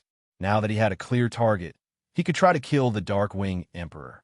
Enlin was terrified just thinking about it. There was no way to play at all. He and Su Xiaolan strolled around Bolan City and finally found a seafood restaurant to enjoy the specialty seafood dishes. According to Su Xiaolan, going to different places to taste delicacies was not only an enjoyment, but also an experience that stimulated her culinary skills. It was very meaningful. He had to admit that Su Xiaolan was becoming more and more professional on the immortal chef path. Sai, I'm not sure if you've heard, but I heard that the South Snake Sea has been storming for 20 days now. Rumor has it that a terrifying demon is about to appear there. A man who was half the height of a man said as he sipped on his soup. The other Black Pearl was shocked. I'm fishing in the nearby waters. Should I stay away from that place? Thunderstorm? Doesn't the Southern Snake Sea have a few days like this every 10 years? The third Pearl had some understanding of the Southern Snake Sea, and Lin, Su Xiaolan, Xiaoza, and the others pricked up their ears. The heavenly dragon island that they were going to was located in the Southern Snake Sea. At this moment, the fourth Pearl with a black eye patch chimed in. It's different this time. Not only is the scale of the thunderstorm very large, but it's also lasting for a very long time. This is definitely an abnormal phenomenon. A few days ago, there was a reckless exploration team led by a spirit-nurturing, powerful being who ventured into the southern Snake Sea. They haven't returned yet, so they've probably been thrown into the sea to feed the fish. The faces of all the pearls turned solemn, and their white and round faces turned black. Of course, the black pearl's expression was completely obscured. Su Xiaolan transmitted her voice to Enlin. It looks like the situation is a little different this time. Should we go and have a look? Their original plan was to survey the area first, but the situation in the southern Snake Sea seemed to be quite abnormal, so they might have to change their plan. Enlin nodded. All right, let's go and have a look then. After finishing the seafood feast, everyone returned to the beach and rose into the air before flying toward the coordinates on Bei Lian's map. The mutant beasts in the sea posed no threat to Enlin and the others. Enlin basically killed all of the mutant beasts in his path. An hour later, a vast expanse of thunderclouds began to appear. Thick, inky black clouds stretched as far as the eye could see, cutting off the sunlight and plunging the sea into darkness. Gale-force winds swept for over 1,000 kilometers, torrential rain fell, huge waves surged, and countless bolts of purple lightning flashed through the clouds, creating a series of earth-shattering booms. This was most likely the phenomenon of the Heavenly Dragon Island. Little Na, unleash your concealment divine technique. And Lin instructed. All right, Tina spread open her tiny hands, and a transparent ripple enshrouded everyone, concealing their auras. She had created her own spell techniques in the divine mirror world as a god of creation, and all of them were extremely bad ***. At the very least, they were able to conceal themselves from return to void stage mighty figures. Everyone continued onward under the concealment of the spell techniques and followed the coordinates on the map. Ow! An earth-shattering roar suddenly erupted from the distance. And Lin and Su Xiaolan looked at each other before immediately accelerating. The roar was coming from the direction of the Heavenly Dragon Island. Not long after that, a gargantuan black shadow appeared in their field of vision with a pair of crimson eyes that were like the flames of a candle in the darkness, striking fear into everyone's hearts. Senior, please let go of my son. A dignified and pleading voice suddenly rang out. Immediately afterward, a gargantuan black dragon rose into the sky before speaking to the black shadow in the distance. And Lin immediately knew who this voice belonged to, and he turned to the woman beside him. Your grandfather. Su Xiaolan heaved a forlorn sigh. It looks like something big is about to happen up ahead. We really came at the right time. The gargantuan black shadow gradually appeared before everyone. It was simply too big, so big that everyone could only look up at it. At that moment, everyone was also collectively dumbfounded. What a huge turtle! What a huge mountain! Tina let loose a cry of surprise. The little fairy couldn't find the right adjectives to describe the scene before her. She could only use the word huge to describe it. That's right. What had appeared before them was a gargantuan turtle. How big was it? Its body spanned over 150 kilometers, as if it were a gargantuan wall that had sliced through the boundless ocean.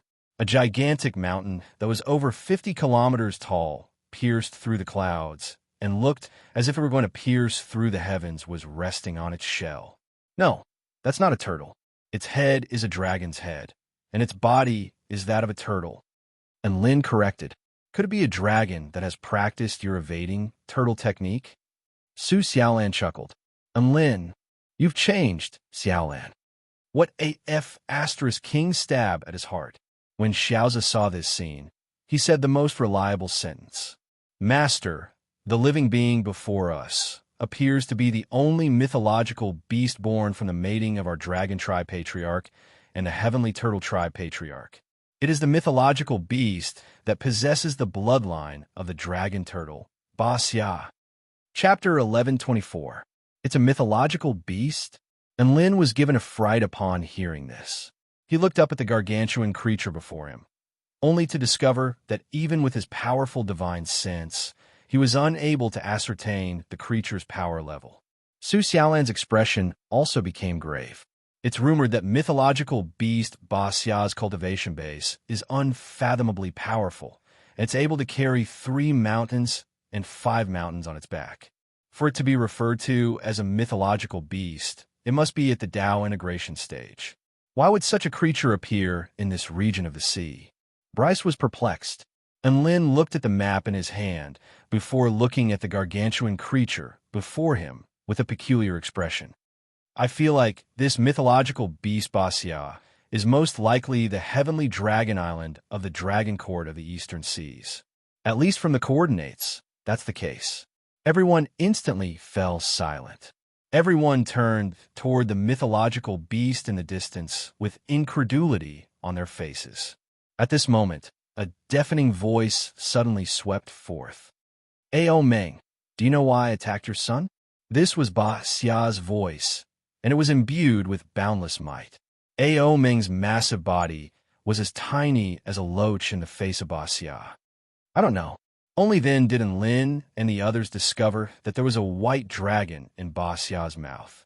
The white dragon was struggling with all its might, but it was unable to break free from Ba Xia's mouth. Instead, its body was punctured by sharp fangs, and a huge amount of blood gushed forth. That white dragon looks so familiar, Xiaozhe said. And Lin had seen its human form before, and he explained, it's the third prince of the Dragon King, Ao Mingyu. Xiaozhe was enlightened upon hearing this. He had once swatted Ao Mingyu flying with his tail. Ao Mingyu was slightly more powerful than the second prince, Ao Shuyu, so he could at least take a slap from him. And Lin snuck a glance at Su Xiaolan to discover that her expression hadn't changed much, and she was merely appraising her grandfather and uncle with a curious expression. Ba Xia spoke again.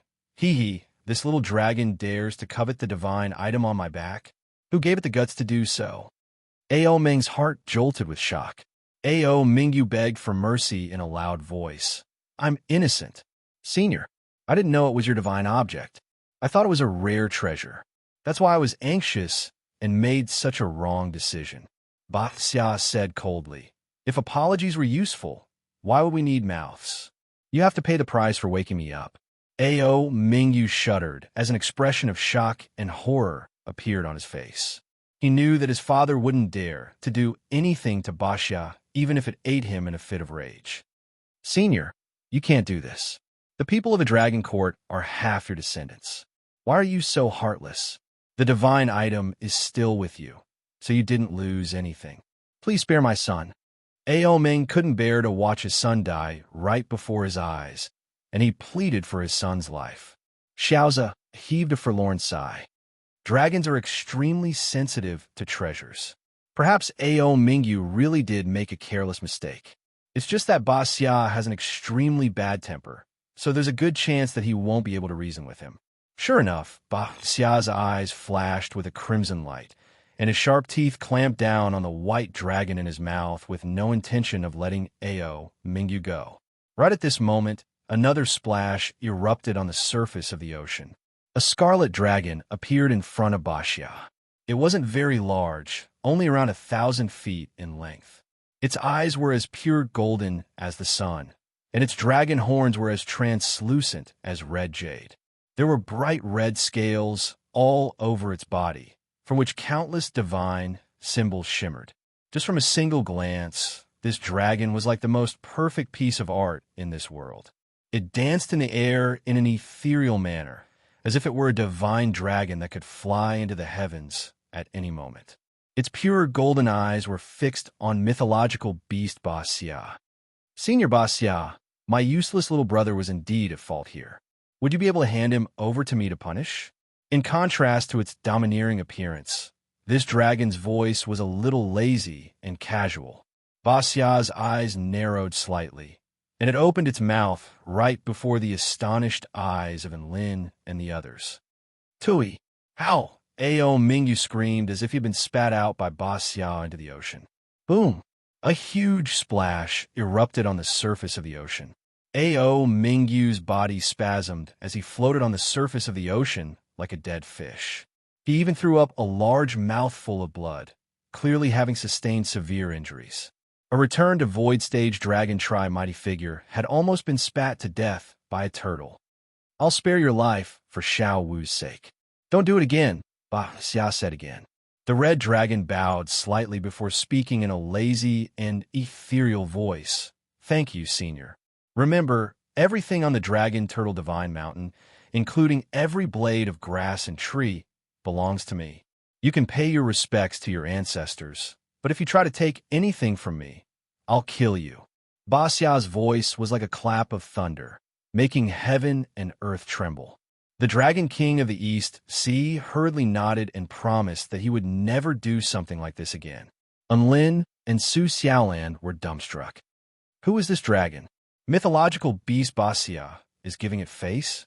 Xiao Zhe stared at the red dragon in the sky with incredulity. Unlin paused for a moment. Giving Xiao Wu face. Could it be that she's Ao Xiao Wu? Su Xiaolan was quite familiar with the Dragon Court. You're talking about the Dragon King's eldest daughter, Ao Xiaowu? Unlin nodded. That's right. Valian also warned me to be careful of Ao Xiaowu. Ao Xiaowu is focused on cultivation and doesn't like to fight. It's exactly because of this that Ao Qingyu is known as the #1 cultivator in the Dragon Court of the Eastern Seas. In reality, Ao Xiaowu's cultivation base is even more terrifying than Ao Qingyu's, and she's already halfway to the Dao integration stage. Of course, this is a secret only known to the core members of the Dragon Court.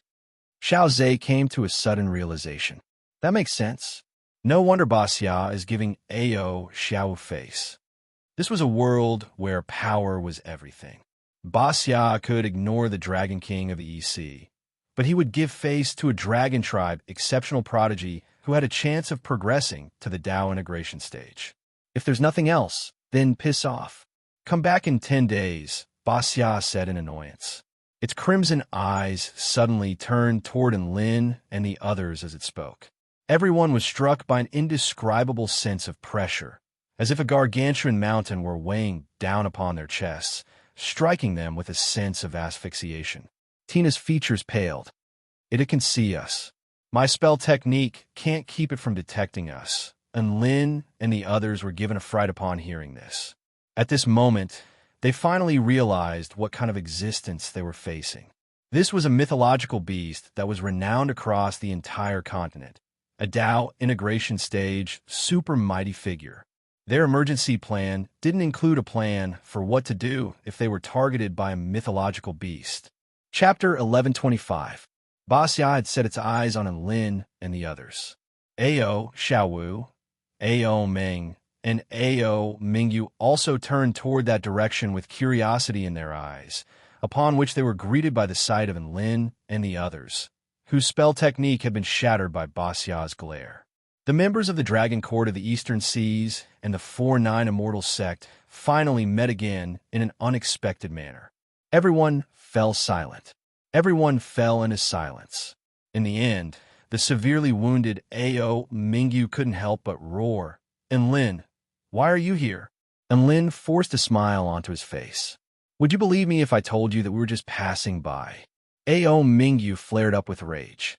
Do you think I'm an idiot? Enlin couldn't help but grumble. You almost lost your life here. Aren't you an idiot? You roar. PFFF. Ao Mingyu let loose an enraged roar before throwing up a mouthful of blood. Enlin's retort really was a devastating blow to him. Ha ha! How dare you trespass on the Dragon Court's restricted area? Ao Meng was elated upon seeing Enlin and the others, and he turned toward Ba Xia with anticipation in his eyes. During the battle at the mine, he had already sworn a vow not to attack Enlin and the others, but mythological beast Ba Xia hadn't sworn such a vow. This super mighty figure could attack Enlin at any time. Enlin was very powerful, but no matter how powerful he was, could he defeat a Dao integration stage mythological beast? A soul formation stage cultivator attacking a Dao integration stage mythological beast would be a laughingstock. Ao Mingyu also came to his senses, and he couldn't help but chortle with mirth as his body shuddered, and he threw up another mouthful of blood. Mythological beast Basya spoke in a slow voice. Trespassing on the restricted area is indeed punishable by death. Before Ao Mingyu and Ao Meng had a chance to celebrate, the voice sounded again. But isn't he also a Dragon Tri member? A golden light suddenly flashed through Ba Xia's crimson eyes, and a mysterious smile appeared on its gargantuan dragon head. Ao Mingyu was dumbstruck. What did you say, senior? Ao Meng was also dumbstruck. He turned his gaze to Enlin and the others. When his gaze finally landed on Xiaoza, realization dawned on him. So it's you. Xiaoza couldn't help but burst into laughter. You two sure have a long reflex arc. Ao Mingyu was unconvinced. But he's not from the Dragon Core of the Eastern Seas. Shut up. Ao Meng interjected with a furious roar. Ao Mingyu came to his senses and looked at Enlin and the others with an indignant expression. That's right, the Dragon Clan's forbidden area. Those who weren't members of the Dragon Clan couldn't trespass. But Xiaoza was a dragon, and it was the primordial dragon race. This restricted area was not exclusive to the Dragon Court of the Eastern Seas. Instead, it was a place shared by the entire dragon tribe, so Xiaoza naturally had the right to come here. Seeing that Senior Ba Xiao wasn't hostile, Xiaoza bowed respectfully and said, Senior, these are my subordinates. Is there a problem? It doesn't matter. Those who aren't from the Dragon Clan can't enter the Dragon Turtle Mountains' forbidden grounds anyway. My followers can wait outside, Ba Xia said in a calm voice. Enlin and the others heaved a sigh of relief upon hearing this. As long as the Dao integration stage mythological beasts didn't attack them, they would have a lot of room to maneuver. The red dragon in the sky glowed with a scintillating light, and its body gradually shrank until it transformed into a lithe and graceful woman in a fiery red dress with intricate dragon horns on her head. Balian was right. Ao Xiaowu was indeed a beautiful woman with long legs and fair skin. The only thing that was a little different from what Enlin had imagined was that Ao Xiaowu's expression was soft and feeble, making her look like a pushover. However, everyone knew that it was best not to piss her off. After all, she was a Dragon Tri mighty figure that even Ba Xia had to respect. Ao Xiaowu withdrew her aura, and she looked at Enlin and the others with a nonchalant expression before turning her gaze away. Perhaps she didn't want to talk to them, or perhaps she just couldn't be bothered. She turned to Ao Meng with a gentle voice. Father, I've already wasted a lot of time here. If there's nothing else, I'll be going back now. Ao Mingyu interjected in a panicked voice. Big sister, aren't you going to teach Enlin and the others a lesson? You should know that the person who killed second brother is right here. Ao Xiaowu's brows furrowed. He's already dead, so what's the point of revenge? Are you trying to tire me to death? How can second brother live after I get my revenge? If they want to kill you and you're still alive, I might be able to help. Enlin and the others were astonished again. Ao Xiaowu's logic was so powerful. Wasn't her fear of exhaustion the most important thing? Ao Xiaowu made a grabbing motion and pulled the massive white dragon into the air by its whiskers. As for you, I promise Senior Ba Xia to teach you a lesson. Come with me to the Dragon Court to receive your punishment, and we'll return on the day of the ancestral worship in 10 days. Thus, the two dragon tribe mighty figures sank into the ocean amid Ao Mingyu's blood-curdling cries as his whiskers were yanked away. Ao Meng stood rooted to the spot, at a complete loss for what to do. Enlin spread open his arms. Come and hit me. Ao Meng. The Dragon King of the East Sea's face was flushed with rage, and his breathing accelerated. In the end, he could only spit out some threatening words. Oomph. Do you really think I can't punish you just because you're up to no good? Just you wait and see. He had already sworn a Dao heart vow that he couldn't attack Enlin or anyone from the 4-9 Immortal Sect. If he went back on his vow, even his Dao foundation could crumble. What else could he do aside from hurling a few insults at Enlin? Ao Meng bade farewell to mythological beast Ba Xia before returning to the Dragon Court in a huff. Mythological beast Ba Xia closed its eyes and floated on the surface of the ocean like a gargantuan island. The ocean was still surging, and the purple lightning in the sky was still roaring. Hee, how interesting. Ba Xia's eyes were tightly shut, but an amused smile appeared on its face as it spoke in an almost inaudible voice. Meanwhile, Ao Meng had transformed into a dragon and was swimming toward the dragon court. Even though he wasn't all that powerful among Return to Void final stage mighty figures, he was still a mighty figure who had attained the power of the divine Tao. As such, it didn't take long for him to detect that something was tailing him. Ao Meng looked behind him and unleashed the Dragon Tribe's detection technique. And then, holy F***CK, what are you trying to do? The black dragon's body shuddered as it roared in fear. Behind him, Enlin, Su Xiaolan, Xiao Zhe, Tina, and Bryce were all chasing after him with sinister smiles on their faces. It was an extremely terrifying scene. Don't go, Mr. Ao Meng. We bear no ill will. We just want to borrow some money. Enlin waved his hands with a benevolent smile on his face. Ao Meng's entire body froze up upon seeing Enlin's smile. F***CK. How could he say something as shameless as borrowing money? Only an idiot would believe that. A chill ran down Ao Meng's spine, and he fled even more quickly. Not only that, but he also immediately dialed a voice transmission talisman. Hey, my dear daughter, Enlin and the others are plotting against me. Come and protect me. Chapter 1126. Ao Xiaowu listened to her father's urgent cries for help, then looked down at her idiotic little brother, who was still being carried by her, and she suddenly felt a little annoyed. Father, you're a Return to Void final stage dragon, and you're being chased by a soul formation stage cultivator? After a brief moment of contemplation, Ao Xiaowu continued to swim toward the dragon court in an unhurried manner. You know how powerful Enlin is. Ao Meng spoke in a panicked voice. But you're a Return to Void final stage mighty figure, so you should be able to run away, right? Ao Xiaowu spoke in a slow voice as she continued to drag Ao Mingyu toward the dragon court. Xiaowu, your father is being bullied right now, and you're running away like this. Are you going to let this slide? You have to retaliate. Ao Meng roared with rage. Oh, Ao Xiaowu added in her heart. I really am going to let this slide. She didn't want to deal with all of this.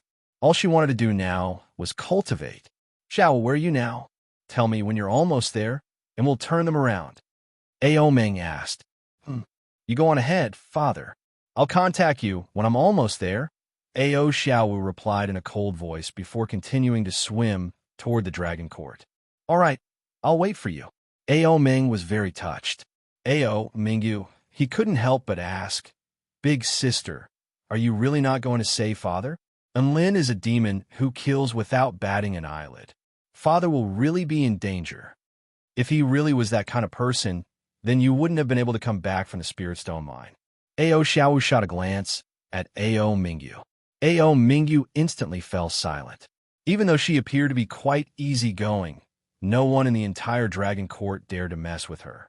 Thinking back, there was still a little brother who dared to persuade Ao Xiaowu to fight. That was his fourth brother, who was also extremely talented and had a very pleasant personality. However, he was no longer around. Ao Mingyu didn't dare to say anything, and Ao Xiaowu continued to fly toward the dragon court. Xiaowu, where are you? Why aren't you there yet? Are you going in the wrong direction? Ao Meng's nervous voice sounded from the voice transmission talisman again. Ao Xiaowu blinked. Aya, which direction did you come from? Ao Meng. Ao Ming. What followed was a long series of explanations and questions. Ao Xiaowu replied intermittently. She had finally returned to the dragon court, which was like a pearl in the deep sea. The pitiful dragon king could only run away frantically. He kept using his tail to control the raging water currents to attack and obstruct Enlin and the others. Only then did he manage to stop Enlin and the others' attacks. Xiaowu, tell me the truth. Did you not come? Did you go back to the dragon court? Ao Meng's enraged voice sounded, and there was a hint of indignation in his voice. He had some understanding of his eldest daughter's personality, which was why he made such a bold guess. Ao Xiaowu nodded in acknowledgement. Ao Meng, The old Dragon King felt as if his heart had been pierced by a sword, and the world lost its color. Don't worry, I've sent reinforcements to save you, Ao Xiao added. Roar! Ao Qingyu has already sworn that he won't attack Enlin. If you don't come, who's going to be able to deal with Enlin? Ao Ming exclaimed. Ao Xiao replied in a calm voice. Why would I attack Enlin? I'm only sending reinforcements to save you. Ao Xinyu is already there. Ah, talking is so tiring. I'm hanging up now. Thump. The voice transmission talisman was cut off. Ao Ming held onto the silent voice transmission talisman and fell silent. His hands were trembling slightly. His biggest trump card was gone, and it was impossible for him to retaliate against Enlin. He was the Dragon King of the East Sea, but he was being chased around by Enlin and the others in the East Sea. This made his entire body tremble uncontrollably. Ow! Enlin, I'm not going to let you off. The black dragon roared with rage. Then come and attack me. Enlin also roared. Ao Ming, within the Dragon Core of the Eastern Seas, the deep sea prison. Big sister, why are you here? A beautiful dragon tribe woman in a black dress made her way toward Ao Xiaowu with a smile. Ao Xiaowu tossed the man in her arms toward her. Sixth sister, Ao Mingyu has offended mythological beast Basya, so reward him with a 9 Heavens Purgatory gift bag. This. The woman in black's eyes widened with shock. Just do as I say, Ao Xiaowu said in an indifferent voice. Yes. The woman in black nodded with a solemn expression. Aside from Ao Ming, Ao Xiaowu's words were the most important in the Dragon Court. Her words were to be obeyed, and no one would object. Thus, the third prince of the Dragon King, Ao Mingyu, was locked up in the deep sea prison by Ao Xiaowu and began to enjoy a 9 Heavens Purgatory gift bag. After taking care of all the trivial matters, Ao Xiaowu returned to her own courtyard. She took off her red dress and changed into a pair of soft and smooth white pajamas before falling into a deep slumber. The divine Tao that she had attained was to sleep and dream, because sleeping was both easy and comfortable. Hence, it could be said that she was sleeping, but it could also be said that she was cultivating. Meanwhile, in the deep sea, 1,000 kilometers away from the Dragon Court, Enlin appeared beside Ao Ming with the help of Tina's spatial ability, and he held 2 different treasures in his hands. In one hand was the 1,000 Possibility Box. The other hand was the main priest's blood soul cross. Go, I'll seal off Ao Ming's movements. A scintillating light erupted from the 1,000 Possibility Box, and the projection of a beautiful woman in a white dress appeared again. Her aura was ethereal, and she was bathed in holy light, illuminating the dark ocean floor as she slapped a palm toward the black dragon beside her. Slap! A vast burst of boundless power swept forth, knocking Ao Ming flying. Xiaozhe clenched his hands into fists. Water binding. The water in the deep sea surged relentlessly toward the Dragon King. Right in the instant that the Dragon King was being immobilized, Enlin hurled the Blood Soul Cross. A series of crimson golden chains erupted from the cross, binding around the Dragon King's body. At the same time, a scintillating light erupted from the cross, and a powerful sealing force instantly repelled the water within a radius of over a kilometer. The cross fell from the sky and landed on Ao Ming's back. Boom! The gargantuan black dragon was immobilized at the bottom of the ocean. Enlin pulled out his large water ball and prepared to use it to determine the outcome of the battle. Ow! Don't push me too far. Boom! A powerful power of the divine Tao soared into the sky and broke free from Xiaozhe's water binding. Even Enlin's blood soul cross was knocked flying as well. Enlin's expression shifted. Ao Ming couldn't attack them directly, but he could still use brute force to break free.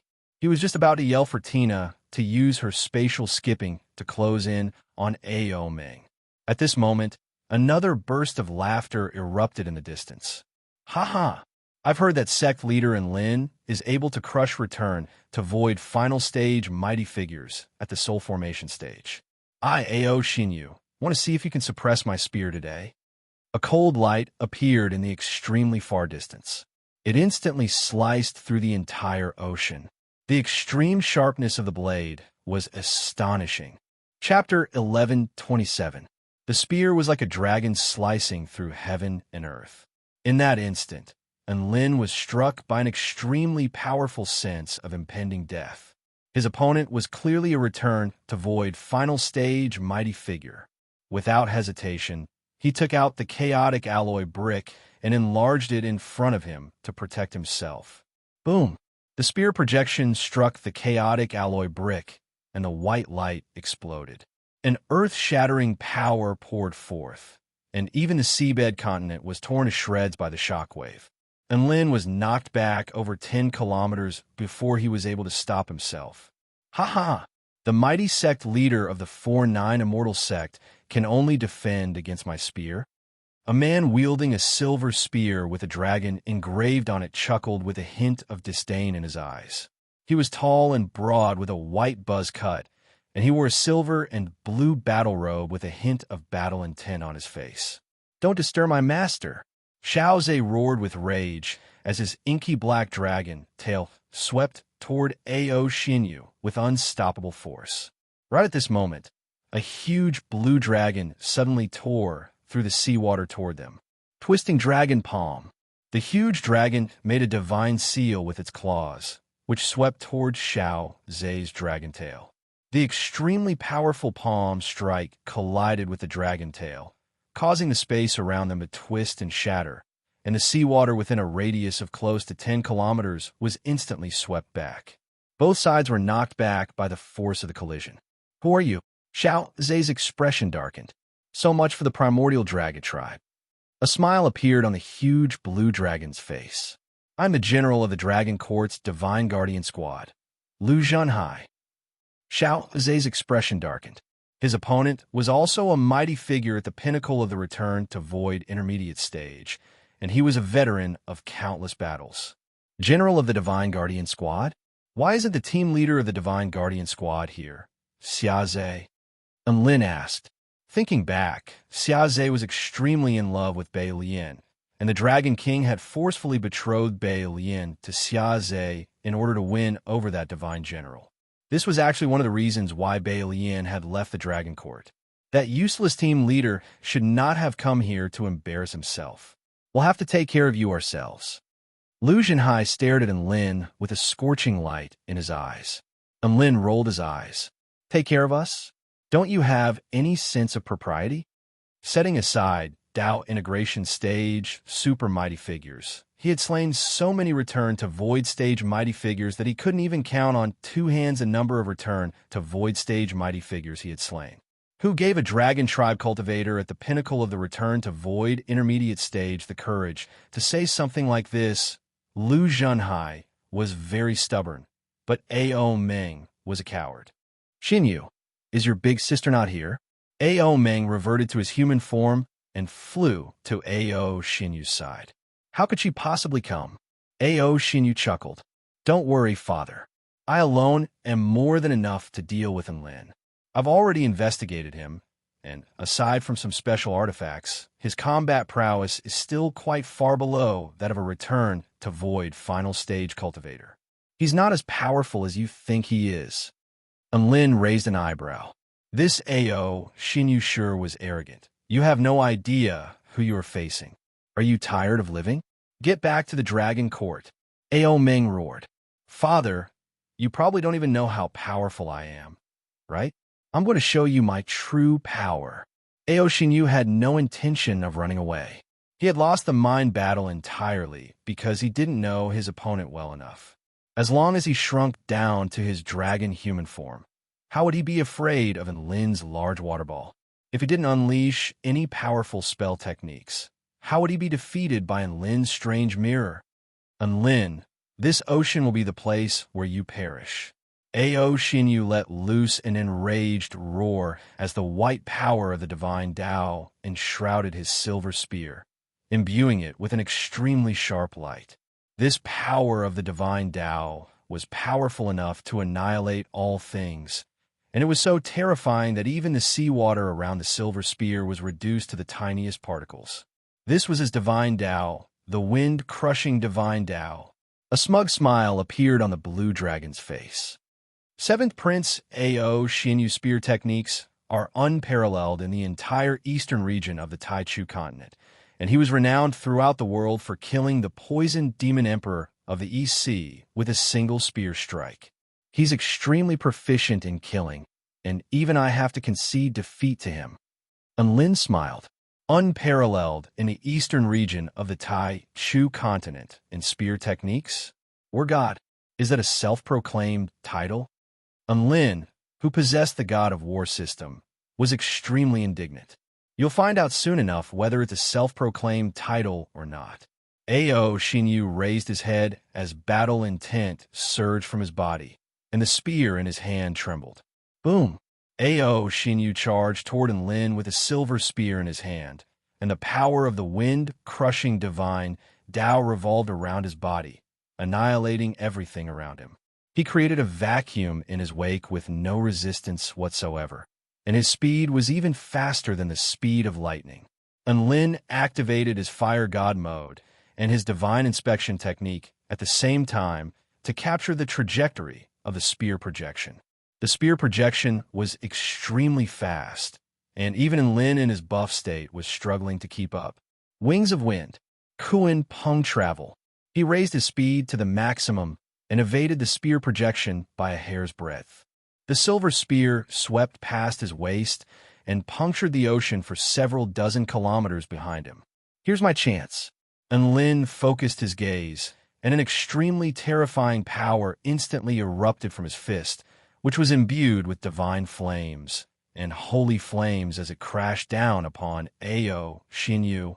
Ao Xinyu was not fearful in that instant.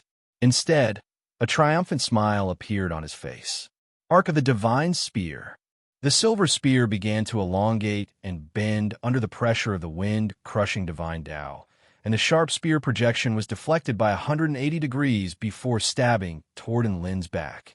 The thousand-change dragon-slaying spear was Ao Xinyu's immortal tool. It could take on countless forms, and it could even bend and twist like rubber.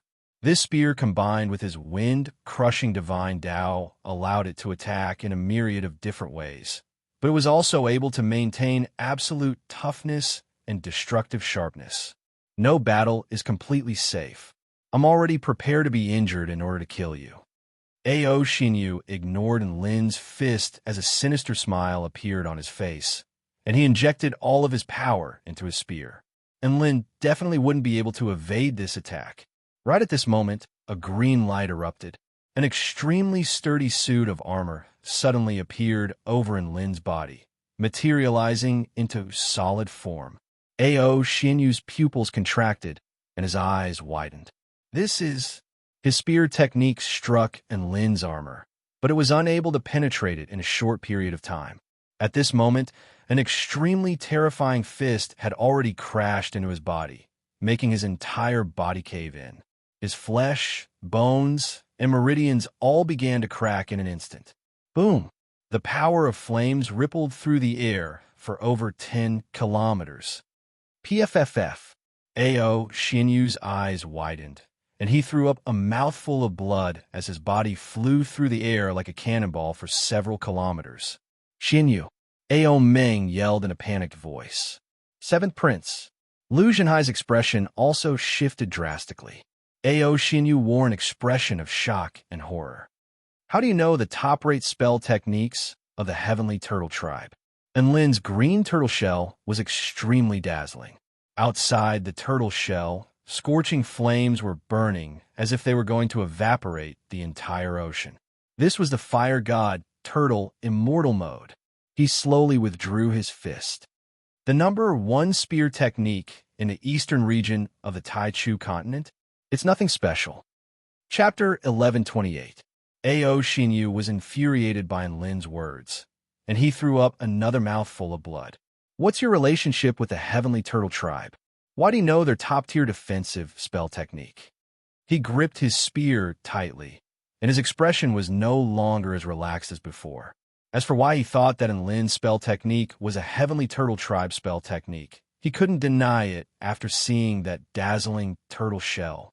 Thinking back to his first battle against a return to Void Stage Heavenly Turtle Tribe mighty figure in the ancient Taichu realm, he had also seen this kind of insane defensive spell technique. The defensive spell technique Enlin was using now was clearly a lot more advanced than that of the mighty figure he had encountered in the past. I have nothing to do with the Heavenly Turtle Tribe. This is my self-invented war god armor. Enlin spoke with a righteous expression. Ao Xinyu's veins bulged. Nonsense. You're using a turtle shell as a war god armor. Don't insult the title of war god. Enlin also flared up with rage. What? Are you looking down on my turtle shell? The enraged duo collided into each other again. Boom, boom, boom. The collision of energy erupted at the bottom of the ocean again, as if the entire ocean was going to be flipped over. Ao Xinyu no longer chose to trade blow for blow. Instead, he relied on his extremely agile spear techniques to attack Enlin's turtle shell over and over again. Enlin was struck a few more times in just a few minutes, and his green turtle shell was beginning to crack open. At the same time, Ao Xinyu was also struck by a fist, almost to the point where his internal organs were pulverized. Son, let's get back to the Dragon Court. Ao Ming could see that Ao Xinyu was on the losing end. The basic pattern of the battle was that Ao Xinyu would attack the turtle shell over and over again.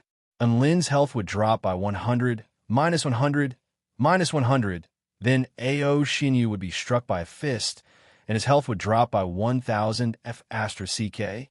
If this continued, Ao Xinyu was going to be screwed. Xiao Zhe and the others had initially wanted to help Enlin, but it looked like they didn't have to. On the other hand, the commander of the Dragon Court's Divine Guardian Squad, Lu Jinhai, seemed to be unable to accept the scene before him. He mumbled, "Impossible. The seventh prince is the war god of our Dragon Court. How could he lose?" It clenched its claws and trembled slightly. It couldn't help but roar, "Seventh prince? Are you still not going to risk your life at a time like this? Kill all these people and avenge the second prince. Revenge my A** guess." Ao Ming unleashed a vicious slap toward Lu Jinhai. The Dragon King's furious attack was so terrifying that Lu Jinhai screamed and fell to the ground. Ao Ming was extremely enraged, and he had been trying to persuade Ao Xinyu to retreat this entire time. However, the leader of the Divine Guardian Squad suddenly jumped out at a time like this and opposed him. Upon hearing Lu Jinhai's words, a ferocious light flashed through Ao Xinyu's eyes. His body expanded abruptly as a series of dragon scales appeared on his skin, and his aura swelled explosively. Spiral Dragon Slaying Spear. The muscles on the Dragon Court War God's arms bulged, and the immortal tool, the thousand-change dragon slaying spear, twisted into a spiral shape. A silvery white dragon claw appeared at the tip of the spear, and the projection of an extremely mighty white dragon appeared behind him.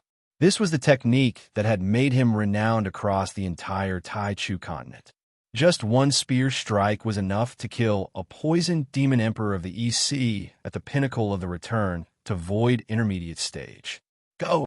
The thousand-change dragon-slaying spear was like a spinning drill that was capable of shattering all things and twisting space as it stabbed toward Enlin's turtle shell. Enlin activated all of his latent potential to the maximum in order to defend himself against Ao Xinyu's attack. This spear strike was extremely fast, and not only was the spiral dragon-slaying spear spinning in a spiral, even the space around it began to twist and warp. The twisted space was like a bottomless vortex that sucked in Enlin's body. There was no way to evade this attack. Enlin immediately stepped up his evading turtle shell defense while unleashing another merciless punch toward Ao Xinyu's head.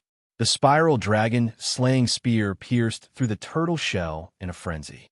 Enlin's fist also began to fall upon Ao Xinyu's face. Breakthrough! A deranged expression appeared on Ao Xinyu's face as he chose to trade injury for injury again. Crack! Boom! The spell technique that Tian Qingji was most proud of was broken by Enlin's spear. The sharp spear struck Enlin's body of the war god. Ao Xinyu's face had already been flattened by Enlin's fist. The thousand-change dragon-slaying spear also stabbed into Enlin's chest, and a sharp screeching sound erupted alongside the sound of his divine body being torn apart. The terrifying power of twisting twisted his flesh before slowly proliferating outward. He was trying to twist Enlin's bones and meridians along with his attack before destroying them. Unfortunately, he didn't get the chance to do so. Enlin's fist crashed down with unstoppable force, and Ao Xinyu's skull felt like it was about to explode. Bam!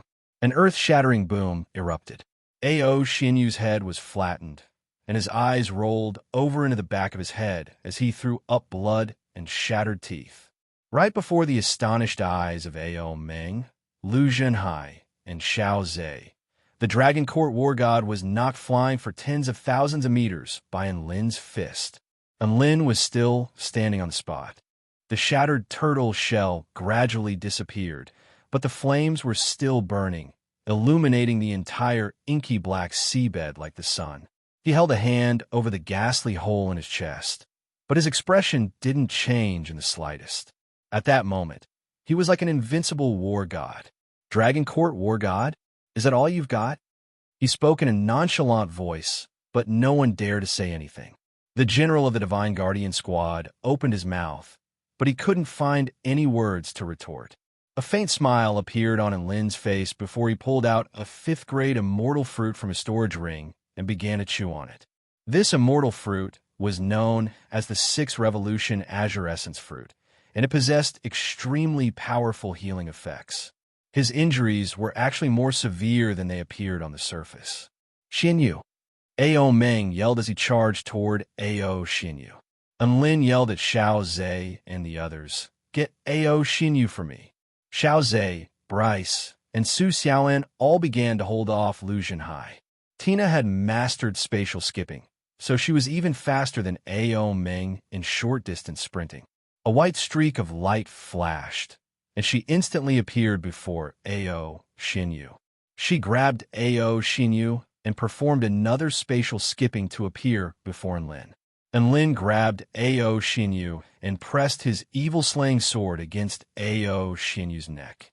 At this moment, Ao Xinyu's cold features had become extremely ghastly. His eyes were glazed over, and he was mumbling incoherently, as if he had been hammered into a pulp. "Ow! Enlin, what are you trying to do to my son?" Ao Meng's eyes were crimson as he flared up with rage. He didn't really care about Ao Xinyu's death. However, Ao Xinyu was a returned to void final stage mighty figure and a core pillar of the entire Dragon Court. Killing him would be equivalent to destroying the foundation of the Dragon Court of the Eastern Seas, and that was something that Ao Meng couldn't tolerate. "You might not believe me, but I really don't want to do anything to your son." Enlin heaved a forlorn sigh. "Then what do you want?" Ao Meng calmed himself down as he stared intently at Enlin. "I already told you, the 4-9 Immortal Sect is facing a financial crisis, so I just want to borrow some money from you. I'll pay you back in the future." Enlin spoke with a resigned expression, "But your son tried to kill me right away, so I changed my mind. I want to rob you now." Xiao Zhe and the others drew a sharp intake of breath. Ao Meng and Lu Zhenhai also drew a sharp intake of breath. What the F*** CK? Wasn't that the same thing? Chapter 1129. Lu Zhenhai chuckled coldly in his heart. If Enlin really wanted to kill him, his son would be dead by the time he called for reinforcements. Lu Zhenhai continued to chuckle coldly in his heart. "It wasn't your storage ring that was lost. It was my storage ring, so of course you'd be optimistic. From this day forth, the Dragon Court would most likely not be able to mess with the 4-9 Immortal Sect anymore." Ao Meng's body trembled with rage. I'm going to Lu Zhenhai." Su Xiaolan reluctantly believed him. "Enlin, I believe you." The father and son embraced one another, creating an extremely touching scene. Ao Meng had already sworn a Dao heart vow that he wouldn't attack Enlin no matter how angry he was. Ao Meng suddenly let loose an almighty roar before transforming into a bolt of black lightning that tore through the seawater. Enlin, Ao Meng immediately made his way over to him. "Don't say anything yet." Hurry up and heal your injuries. Unlin, hee, didn't you say you were going to kill me here? I only wanted to borrow 10 million spirit stones, really. And Lin chuckled. You almost killed me and wasted a 5th grade immortal fruit on me. I'm not going to lend you any more money. I'm going to rob you. And Lin, don't go too far. Ao Meng roared again. Ao Xianyus. I'm going to swear a Tao heart, vowing never to harm any members of the 4-9 immortal sect, was cut off by the Dragon King's words. That's right. The Dragon King of the Dragon Court of the Eastern Seas had chosen to run away. This was the first time he had seen someone act so shamelessly. Giant and Lin is becoming more and more of a villain. Tina couldn't help but remark. Tina had mastered spatial skipping, so catching up to Lu Zhenhai was a piece of cake for her. And Lin rolled his eyes. What are you talking about, Dragon King? What kind of robbery is for a specific amount of money? A real robbery is for you to take all of the other party's belongings. Borrowing 10 million spirit stones was equivalent to robbing 10 million spirit stones? It really did sound the same. He carted Ao Xinyu into the Dragon Court's healing formation as he spoke. 10 million spirit stones? Ao Meng was a little enraged. That's impossible. I don't have that much money. I haven't said anything about you yet. If you had rushed over, we wouldn't have ended up like this. Father, Ao Xinyu came to his senses and spoke with great difficulty. Oh, that's right. Prior to his departure, he also made Ao Xinyu and Lu Zhenhai swear Tao heart vows that they wouldn't attack any members of the 4-9 immortal sect in the future in order to express the Dragon Court of the Eastern Seas and the 4-9 immortal sect's eternal brotherhood. It turned out that borrowing money and robbing were really different for Enlin. Dragon King, wait for me. Lu Zhenhai shouted for help. Thump, thump, thump. Pa, pa, pa.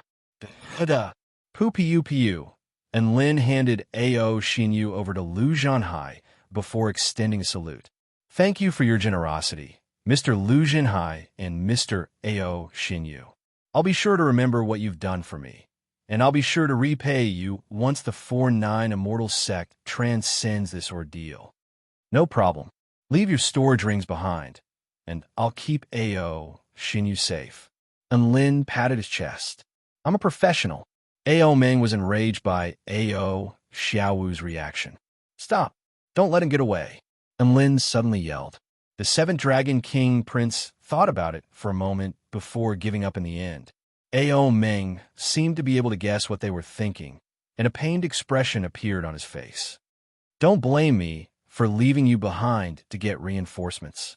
After all, I can't beat Enlin and his gang. There are precious Dragon Tribe treasures in my storage rings, so I can't lose them. As such, the only thing I can do is go back to the Dragon Court to get reinforcements. Enlin and the others chased after him, but the Dragon King had fled far too suddenly this time, so it was very difficult for them to catch up. Lu Zhenhai's face convulsed, and he almost let loose a torrent of abuse. Chills ran down Lu Zhenhai's spine, and he could only flee into the distance. Even Ao Xinyu shot a feeble glance at Ao Meng. Why are you all looking at me like that? And Lin's lips twitched at the sight of the trusting expression on Ao Xiaowu's face. And Lin wasn't going to kill them. After all, they were here to borrow money anyway, so it wasn't a good idea to fight and kill each other. After exchanging a few polite words with them, they departed. And Lin and the others were a little dumbstruck. Never would they have thought that Ao Meng would abandon his son for a storage ring. Son, you're finally back safe and sound. I was just about to get reinforcements to save you. Ao Meng immediately ran over to greet Ao Xinyu and Lu Zhenhai with tears streaming down his face. The blue dragon also fled into the distance. The two groups of people had separated. Everyone was dumbfounded. And Lin had only just finished speaking when he took Ao Xinyu's storage ring and refined it before stowing it away into his own storage ring. As she spoke, she walked towards her courtyard unhurriedly, obviously intending to sleep. Ao Xiaowu yawned as she stood beside Ao Meng, and she spoke in a soft voice. What? You're fine now? I'm going back to sleep now. Because it was useless even if he said it. Only then did Lin and the others regain their senses. There was still a mighty figure of the Dragon Clan here. However, before he could run far, he was caught up by a group of good-natured people. Ao Meng. In the face of Enlin's scolding, the crowd surprisingly remained silent. Xiaoza, didn't you say you were going to wipe us out? I'll give you a chance now. Don't run. Do you think I'm the kind of person who steals money from others? Ao Meng almost threw up a mouthful of blood upon hearing this. Aster's kiss, Aster's Kent's. Enlin, don't think I'm going to let this slide. I'm going to make you pay for what you've done today. A vicious expression appeared on Ao Meng's face. Let go of my son. Ao Meng roared with rage again. He was only going to lose 10 million from borrowing money, but he was going to take everything he had. Enlin glowered at everyone with an enraged expression. He was very angry, but there was nothing he could do. What the hell? Why did he feel like he was interacting with Enlin when he was interacting with his eldest daughter? As long as you're fine.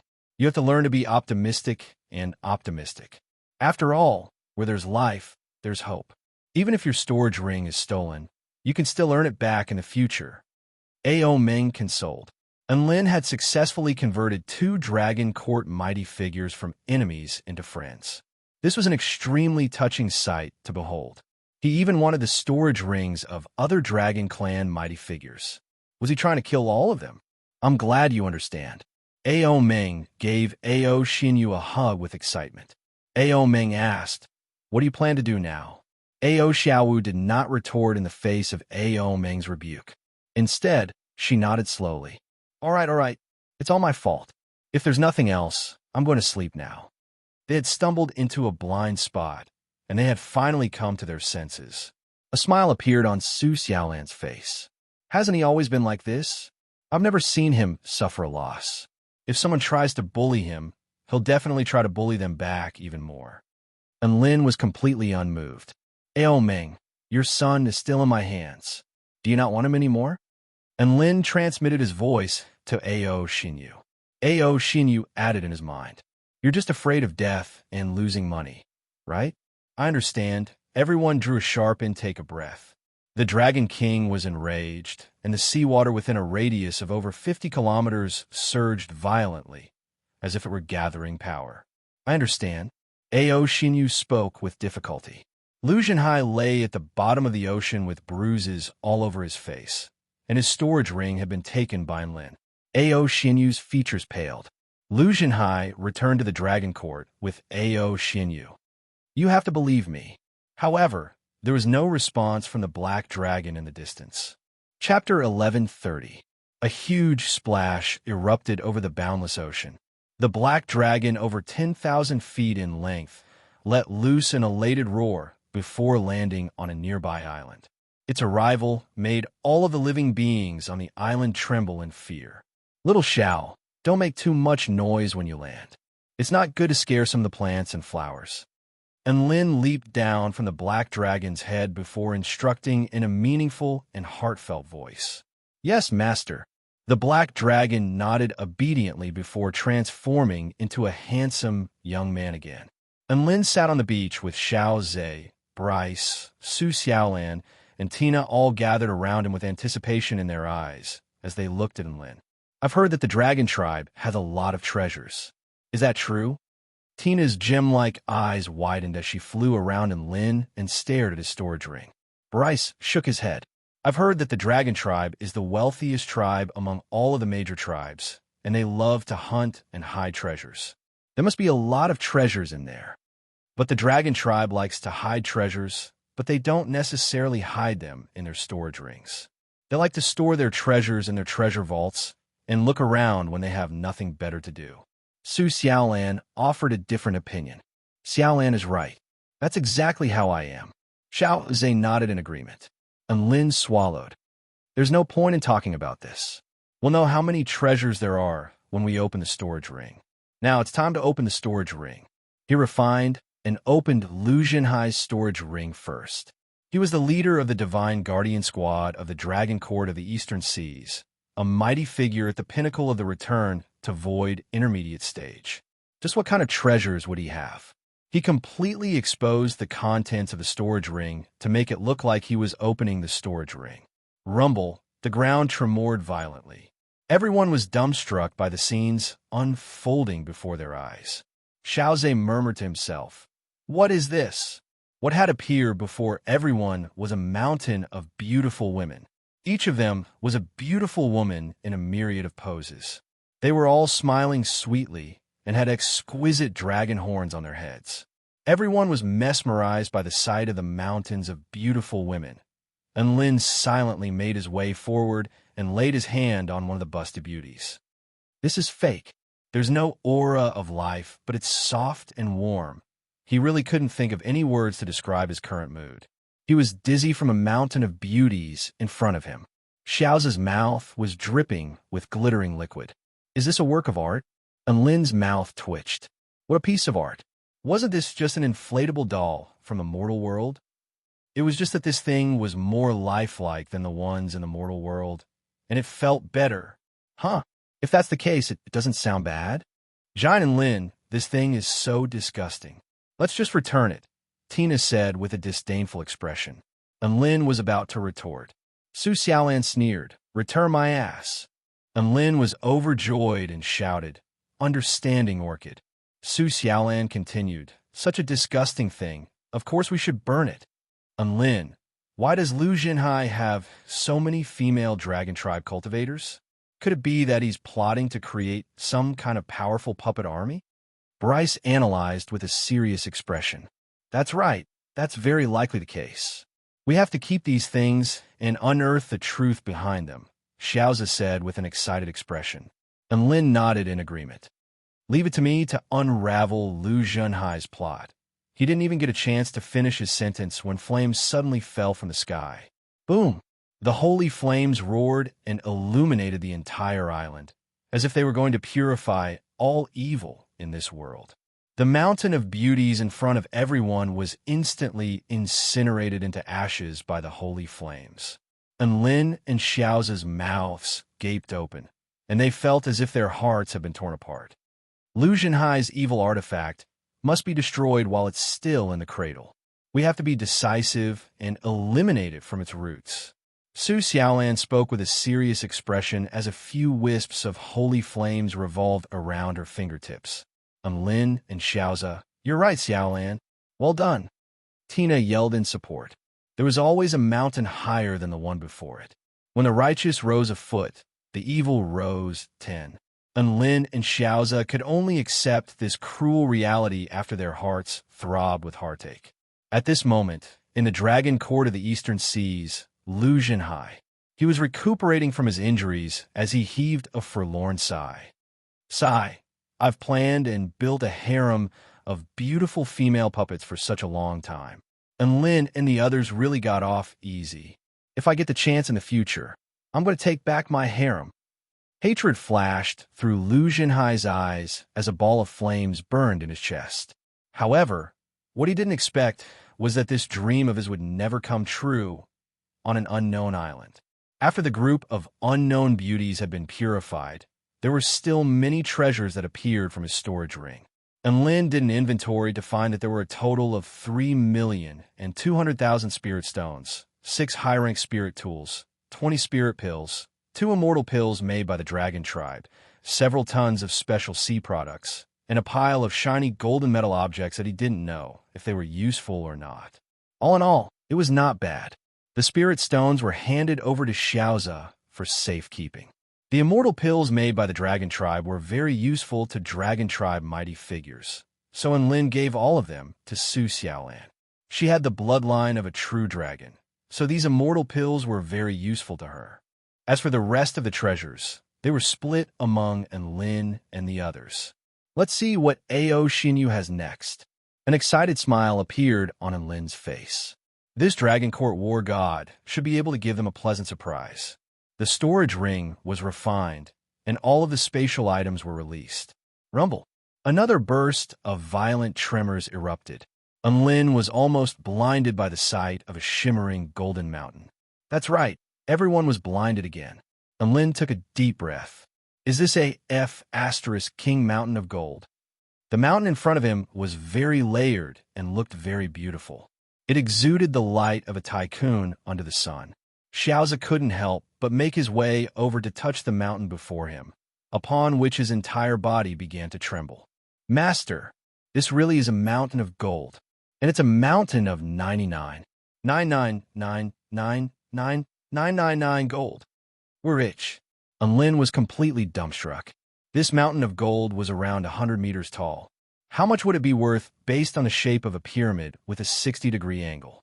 This was no longer a simple question of whether or not he had a mine. My home has a mountain of gold. What mountain? A mountain of gold. Wait, I'm a cultivator. What do I need a mountain of gold for? Unlin suddenly came to his senses.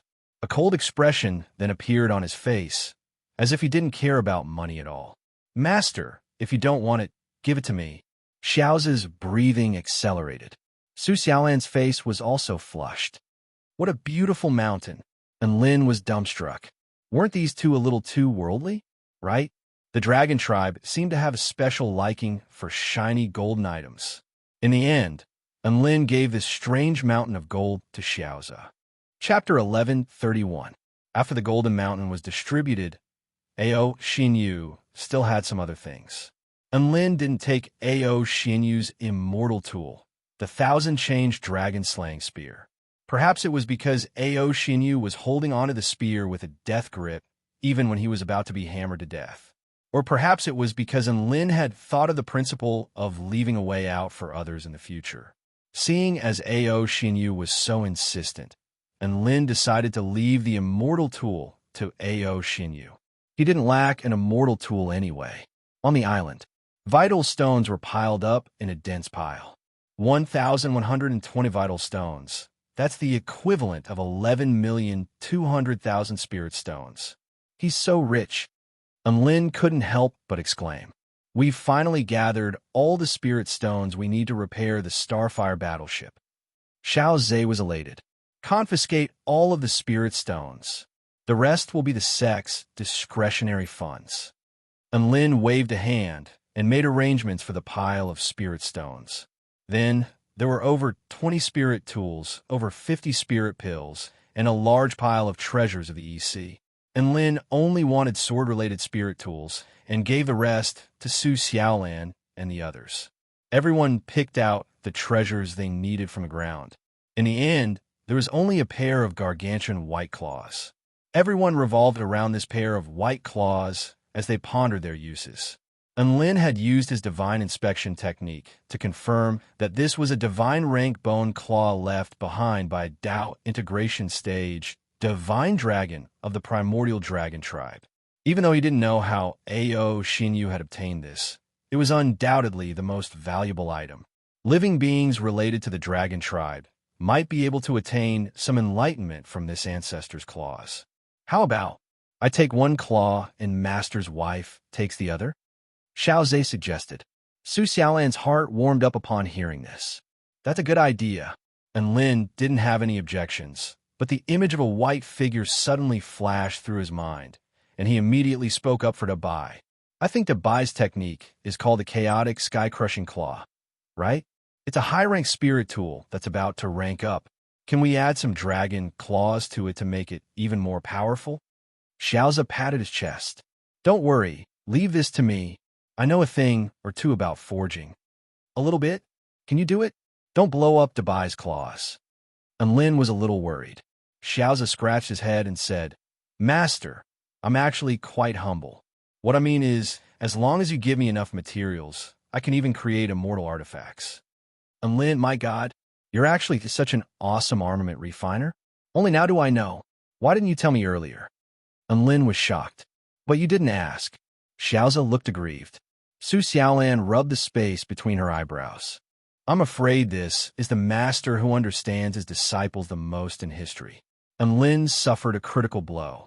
In the end, Ao Xinyu's 4-9 immortal sect assets were distributed. Dabai's matter was left to Xiaoza. The group spent 9 days on the island without any worries or worries. Some of them were cultivating, some of them were cooking, and some of them were cultivating to become false immortals. Time passed by quickly, and nothing happened on this part of the ocean.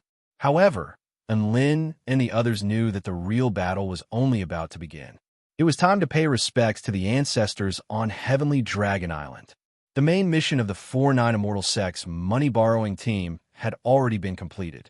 However, after Enlin and the others encountered mythological beast Basia and the dragon turtle Divine Mountain, not only did Su Xiaolan get a peculiar feeling, but even Xiaoza was also struck by a peculiar feeling. They all felt like there was a great opportunity on the Divine Mountain. As the sect leader, Enlin naturally had to be concerned about the development of the sect's core members, so he decided to enter the so-called Dragon Tribe restricted area with the Dragon Court of the Eastern Seas. In a region of the ocean where dark clouds gathered, gale force winds howled, massive waves surged, and lightning wreaked havoc. It was like a perilous region of the ocean. Regardless of whether it was the fishing creatures of the East Sea or the sea monsters of the deep sea, all of them fled this region of the ocean. There was once a stubborn sea monster that refused to leave, and a bolt of purple lightning fell from the sky, striking the ocean 5 kilometers away, upon which the sea monster was instantly charred to a crisp. This was hell for the weak of the East Sea, but it was also the gathering place for the powerful beings of the East Sea. A series of powerful dragons circled in the sky, as if they were the rulers of the sky and the ocean, summoning the wind and summoning the rain with unstoppable might. There was a gargantuan island directly in front of them. In other words, it was a mythological beast carrying a divine mountain on its back. This was the burial site of the Dragon Tribe patriarchs. It was both a tomb and a place with boundless opportunities. Almost all of the core members of the Dragon Court of the Eastern Seas were absent from the once-a-decade ancestral worship ceremony. No matter where they were or what they were doing, they would all rush to participate. Dragon King Ao Meng stood at the forefront of the Dragon Tribe army. Among his 21 children, there were a total of 13 of them, including those who had died, defected, and had yet to reach the soul formation stage. There were also a total of 5 young prodigies of the 3rd generation. This meant that there were 18 direct descendants of the Ao family dragon tribe present. Aside from that, there were also non-Ao family dragon tribe members, such as the Divine Guardian Squad Commander Lu Zhenhai and the Divine Guardian Squad Captain Xia Zhe. There were a total of 28 dragon tribe powerful beings present. 10 of them were returned to void stage mighty figures. What was even more terrifying was that Ao Meng was accompanied by Return to Void Final Stage Ao Xiaowu, Ao Qingyu, and Ao Xinyu. It was not an exaggeration to say that this lineup could crush all of the powers and living beings of the East Sea. Ha ha! All of us gathered here are invincible in the East Sea. Who isn't afraid of us? This is the true power of our Dragon Court. Ao Ming couldn't help but sigh with emotion upon seeing this. If Enlin and the others were still here, they would definitely piss their pants. Ao Mingyu waved the fan in his hand with a faint smile. Ao Ming harumphed coldly. If Enlin shows up here, I'm going to beat the sh*t out of him. He's that powerful? Then come and beat me up. A voice suddenly sounded. In the distance, a man stood atop a black dragon and flew toward them atop a cloud. All of the Dragon Tribe powerful beings from the Dragon Court of the Eastern Seas stared at the man with astonishment on their faces. Ao Ming's expression shifted drastically as he let loose a cry of surprise. How? Enlin, why are you here? I'm here to give you a chance to fulfill your promise. Enlin spoke with a warm smile. Ao Ming almost threw up a mouthful of blood from rage. What the F***CK? Never would he have thought that Enlin would have the guts to face the entire Dragon Court and appear before all of the Dragon Court's eyes. Roar! You're here to die. Killing intent surged from Ao Meng's body. The authority of the Dragon Tribe was inviolable. Enlin and the others dared to face the entire Dragon Court even after all of the powerful beings from the Dragon Court of the Eastern Seas had been mobilized. In the eyes of outsiders, this was an extremely courageous act. However, to the proud Dragon Tribe, this was an extreme insult. Chapter 1132. Ao Meng was extremely enraged. The humiliation of being chased by Enlin was still fresh in his mind. You're the ones who walked right in my trap, so don't blame me for being merciless. He waved a hand through the air. All return to Void Stage winged dragons. Go and subdue Lin and the others. Only 4 of the 10 returned to Void Stage winged dragons, including the Dragon King, stepped forward upon hearing this. The 4 returned to Void Stage winged dragons. Ao Ming's eyes widened as he turned toward the other 5 returned to Void Stage winged dragons. What's going on with you guys? Ao Mingyu and Ao Qingyu spoke with aggrieved expressions. Didn't we swear Tao heart vows? You know what we're talking about. Ao Ming only came to his senses now. He had been so enraged by the sight of Lin that he had completely forgotten about the spirit's stone mind vows. However, that didn't matter. There were still 2 returned to Void final stage mighty figures, which was more than enough to deal with Lin and the others. The Dragon King turned toward Ao Xinyu, Lu Zhenhai, and Ao Xiaowu. What's going on with you guys? Ao Xinyu replied expressionlessly. Father, Lin is no idiot. After you ran away, he made me swear a Tao heart vow not to attack the 4-9 immortal sect. Lu Zhenhai chimed in. Me too. Ao Ming's eyes widened, and he opened his mouth, but he didn't know what to say. He felt like 10,000 mythological beasts had ******** him up. Then Xiaowu, Ao Ming paused momentarily before speaking. Ao Xiaowu spoke in a gentle voice. Don't worry, Father, I won't let Lin bully our dragon court.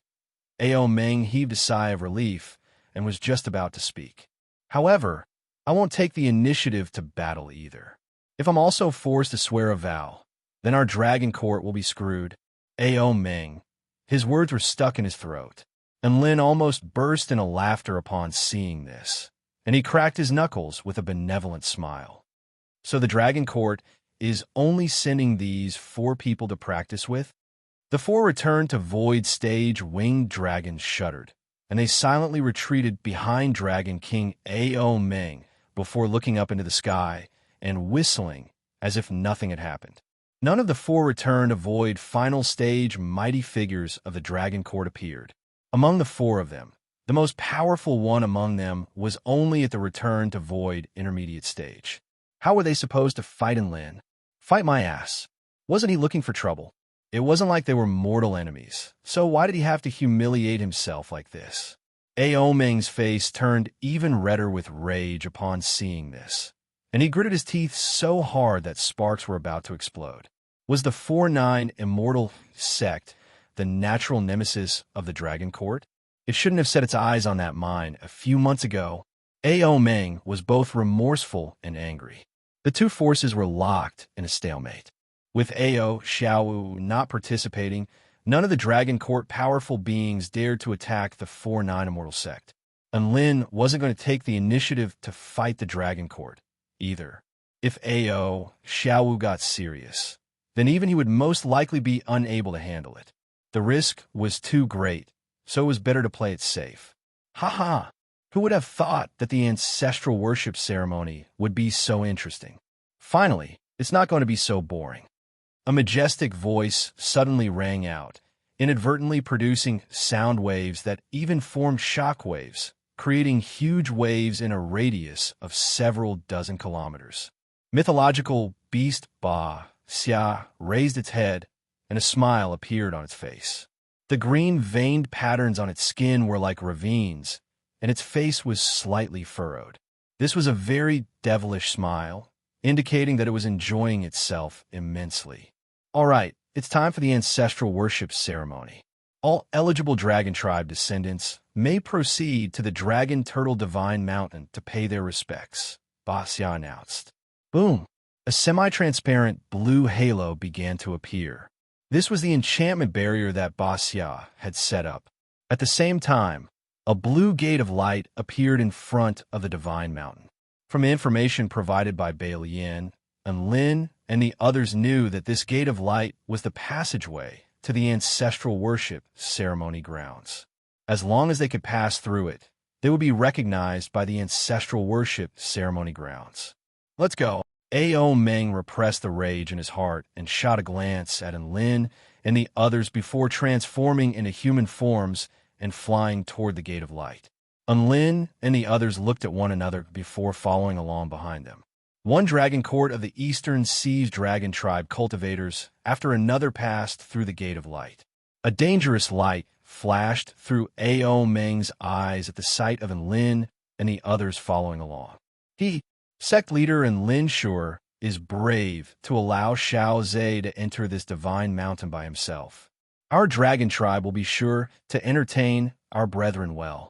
A faint smile appeared on Xiao Zhe's face, and he was not nervous in the slightest.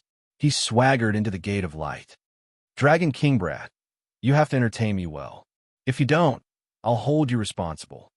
Who are you calling a brat? Ao Meng's eyes were burning with rage. I'm talking about you, Xiao Zhe admitted. Even a return to Void final stage dragon tribe mighty figure had sworn a vow, so all other return to Void stage mighty figures were nothing more than massages to him. Xiao Zhe entered without any resistance from Baxia's enchantment barrier. You're all alone here. I have 100 ways to kick you out of the Dragon Turtle Mountain. A cruel smile appeared on Ao Meng's face. However, right at this moment, a lithe and graceful figure passed through the Gate of Light and arrived beside Xiao Zhe. Ao Meng and all of the other Dragon Court powerful beings were rooted to the spot. How? How did you get in here? Ao Mingyu exclaimed. Senior Baxia, is there something wrong with this situation? Ao Meng murmured as he turned toward Baxia. However, Baxia couldn't even be bothered to turn his head as he continued to stare blankly ahead. No one without the Dragon Tribe bloodline could enter the Dragon Tribe ancestral worship ground. Even Baxia couldn't defy this rule, as this was a rule set down by their ancestors. However, this human woman in front of them had refreshed their worldview. That's right, she was Su Xiaolan of the 4-9 Immortal Sect. She was able to pass through Baxia's enchantment barrier, which means that her identity has been acknowledged by our ancestors. Could it be that? Ao Meng's pupils contracted. A piece of information appeared in his mind. Su Xiaolan was a disciple of the Vermilion Bird sect, a conjecture that had never been mentioned before and had never thought of understanding or exploring suddenly surged into the old Dragon King's mind, causing his breathing to quicken. Who are you? One of the Dragon Tribe mighty figures asked. All of the Dragon Tribe mighty figures were astonished and perplexed. Su Xiaolan ignored them. She just stood silently by Xiao's side with her head raised. Her eyes were clear and calm, and the jade barley ink garment fluttered gracefully in the wind like a green lotus that exuded an otherworldly holiness and pride. From a bloodline perspective, she was basically related to all of the Dragon Tribe powerful beings here. However, she would never admit this identity, unless Ao Xiaowu wanted to kill her. That's right. This was the agreement she had made with Enlin. Otherwise, Enlin wouldn't be able to trust Su Xiaolan to enter the Dragon Tribe restricted area with Xiao Zhe. Xiaolan really went in. Let me try as well. Tina followed along behind before crashing into the enchantment barrier. Little Na, you're not a Dragon Tribe cultivator, so stop messing around. A faint smile appeared on Enlin's face as he tried to grab Tina away from the enchantment barrier. All of a sudden, his hand accidentally passed through the enchantment barrier. It was as if the enchantment barrier didn't exist. Enlin felt like something was amiss. He inserted his hand into the Gate of Light to find that it didn't reject him. A bold idea suddenly appeared in Enlin's mind. He took a deep breath, took a step forward, and walked into the passage of the rippling door of light.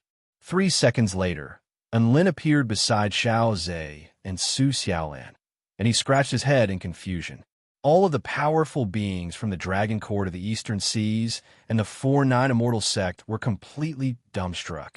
Chapter 1133. If Su Xiaolan's entry into the Dragon Turtle Mountain could be traced, then what was Enlin's entry into this Dragon Tribe restricted area? Ao Meng was completely dumbstruck.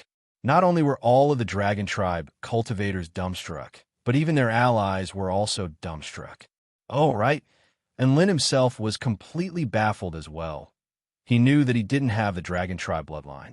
As for why he was able to enter this place, it was all because he discovered that his hand had passed through the enchantment barrier when he was trying to grab Tina. Seeing as the enchantment barrier wasn't going to stop him, he was naturally happy to enter this place. Senior Basya, is there something wrong? Tears welled up in Ao Meng's eyes. Basya cocked his head to the side with an intrigued smile. There's actually nothing wrong with this. This is really interesting. Senior Basya, may I ask how I was able to pass through this enchantment barrier? Could it be that I really do have the Dragon Tribe bloodline? Lin asked in an urgent voice. He was far too curious about his own identity. All of the Dragon Tribe cultivators, all of the 4-9 Immortal Sect cultivators, all of the living beings present were astonished. So he didn't King know? Everyone's skin crawled. Ao Meng looked as if he had seen a ghost, and he clasped a hand over his heart, which was about to explode. A smile appeared on Basya's face. Think about the name of this island, and think about the name of this mountain. The inheritance you obtained is far more complicated than you think. That's all I have to say. I wish you good luck. All of the Dragon Tribe powerful beings were completely dumbstruck. All of the 4-9 Immortal Sect cultivators who were familiar with Lin fell into deep thought. Heavenly Dragon Island, Dragon Turtle Divine Mountain. Inheritance obtained. When everything was connected, a guest tore through all the mysteries like a clap of thunder. Lin had an epiphany. Heavenly Dragon Island was actually the combined name of the Heavenly Turtle Tribe and the Dragon Tribe. The Dragon Turtle Divine Mountain was actually the Divine Mountain of the Dragon Tribe and the Heavenly Turtle Tribe. The inheritance Lin had obtained was the most powerful inheritance left behind by Tian Shinji of the Heavenly Turtle Tribe. This meant that not only could the younger generation of the Dragon Tribe enter, but could also allow the younger generation of the Heavenly Turtle Tribe to enter as well. This was not just a restricted area for the Dragon Tribe, but also a restricted area for the Heavenly Turtle Tribe. In this case, it made sense that Lin, who was related to the Heavenly Turtle Tribe, wasn't rejected by the barrier. Xiaolan is half a member of the Dragon Tribe. So, does that mean I'm half a member of the Heavenly Turtle Tribe? Lin blinked his eyes and suddenly shuddered. Xiaolan had half of the dragon bloodline. Could it be that he had accepted Tian Shinji's inheritance and become a half-turtle son? No, Lin shouted in despair. If he really did possess the bloodline of the Heavenly Turtle Tribe, what kind of experience would it be if his body grew a turtle shell one day? Could it be that he wanted him to be Master Rashi? This was too terrifying.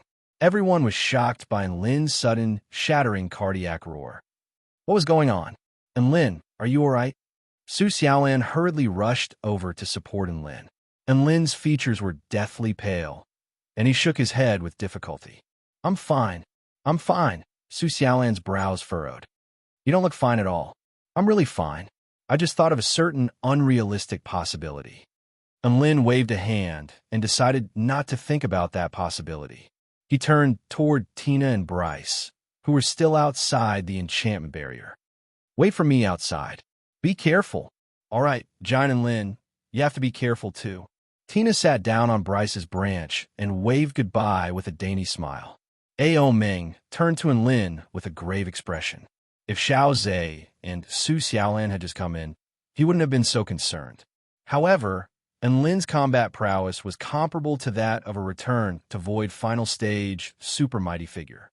Aside from Ao Xiaowu, there was no one here who could stop him, so the Dragon King of the East Sea was getting a little nervous. Let's go. Ao Meng decided not to get into a conflict with Lin here, and he led the way up the mountain. Lin and the others followed along behind Ao Meng and the others upon seeing this. With a powerful being leading the way, why not? The Dragon Turtle Divine Mountain had a no-fly zone, so everyone quickly advanced along the mountain path. Along the way, there were lush trees and vibrant flowers, creating a picturesque scenery. I feel like even breathing is very comfortable here, Xiao Zhe chimed in. I feel the same way. Su Xiaolan nodded. Me too. And Lin chimed in.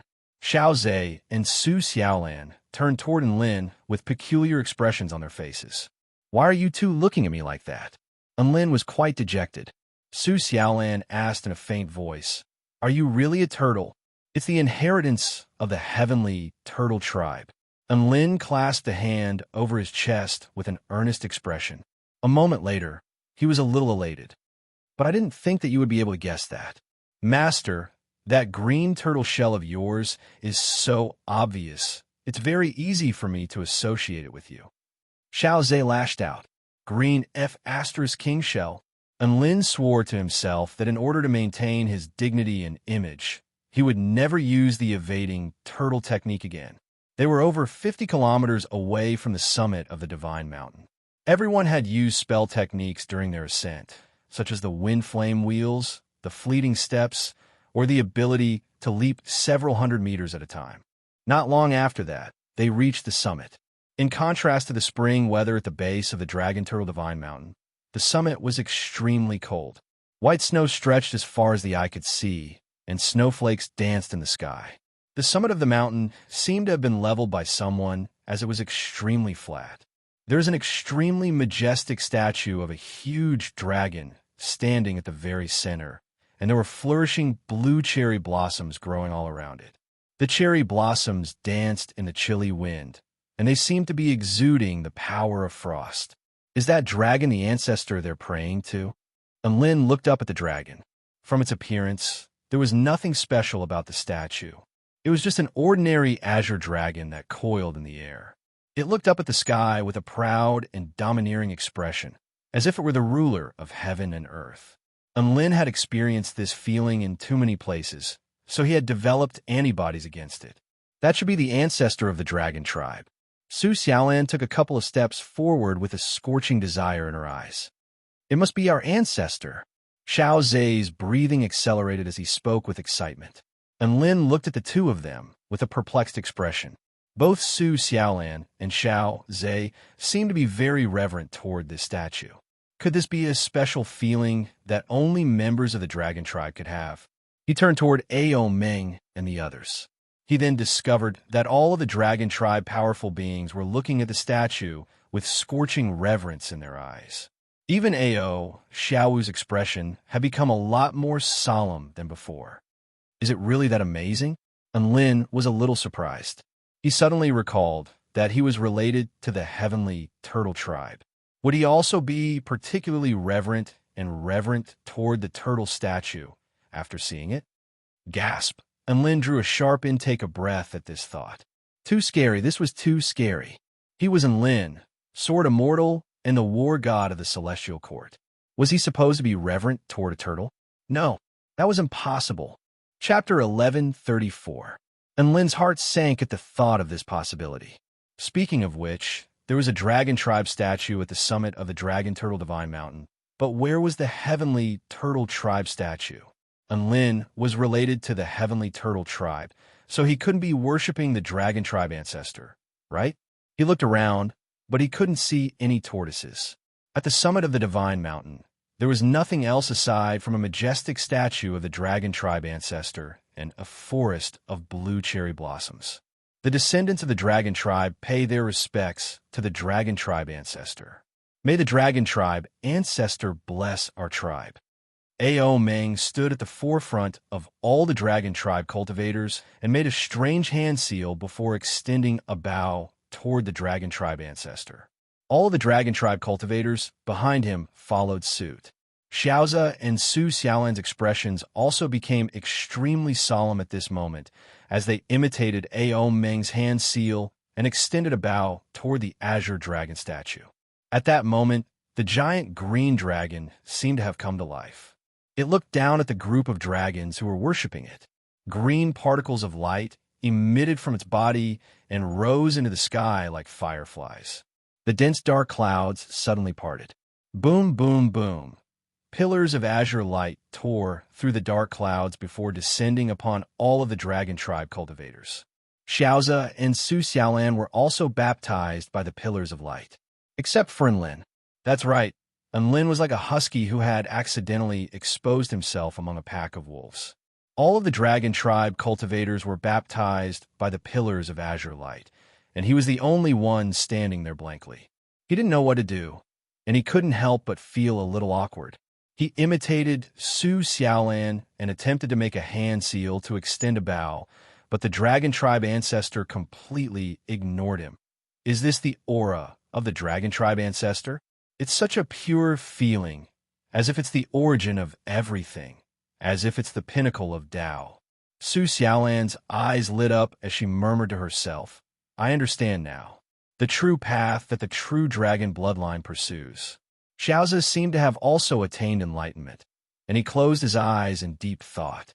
It was quite clear that this ceremony was not just a simple bow. It was extremely beneficial to all of the dragon tribe cultivators. And Lin's heart itched at the sight of this. Where was his big turtle? The cyan light pillar began to dissipate, and all the dragon clan's experts had gained something. The happiest ones were Su Xiaolan and Xiaozi. They seemed to have comprehended something extremely important. And Lin knew that this was not the end. From the information provided by Bai Lian, there was another true trial awaiting them. The cyan dragon statue's eyes flashed, and the vermilion red door pillars rose from the ground. Between the two dragon-engraved door pillars, there was a water ripple-like gate that couldn't be seen inside. Ao Meng turned to the dragon tribe cultivators behind him. The ancient Tai Chu dragon realm has already been opened. Remember, don't engage in battles that you're not confident of winning. Make sure to stay alive no matter what, and wait for the summoning in 2 days. At this moment, the Dragon King of the East Sea did not make any high-sounding declaration of war. Instead, he advised the powerhouses of the Dragon Clan to save their lives first.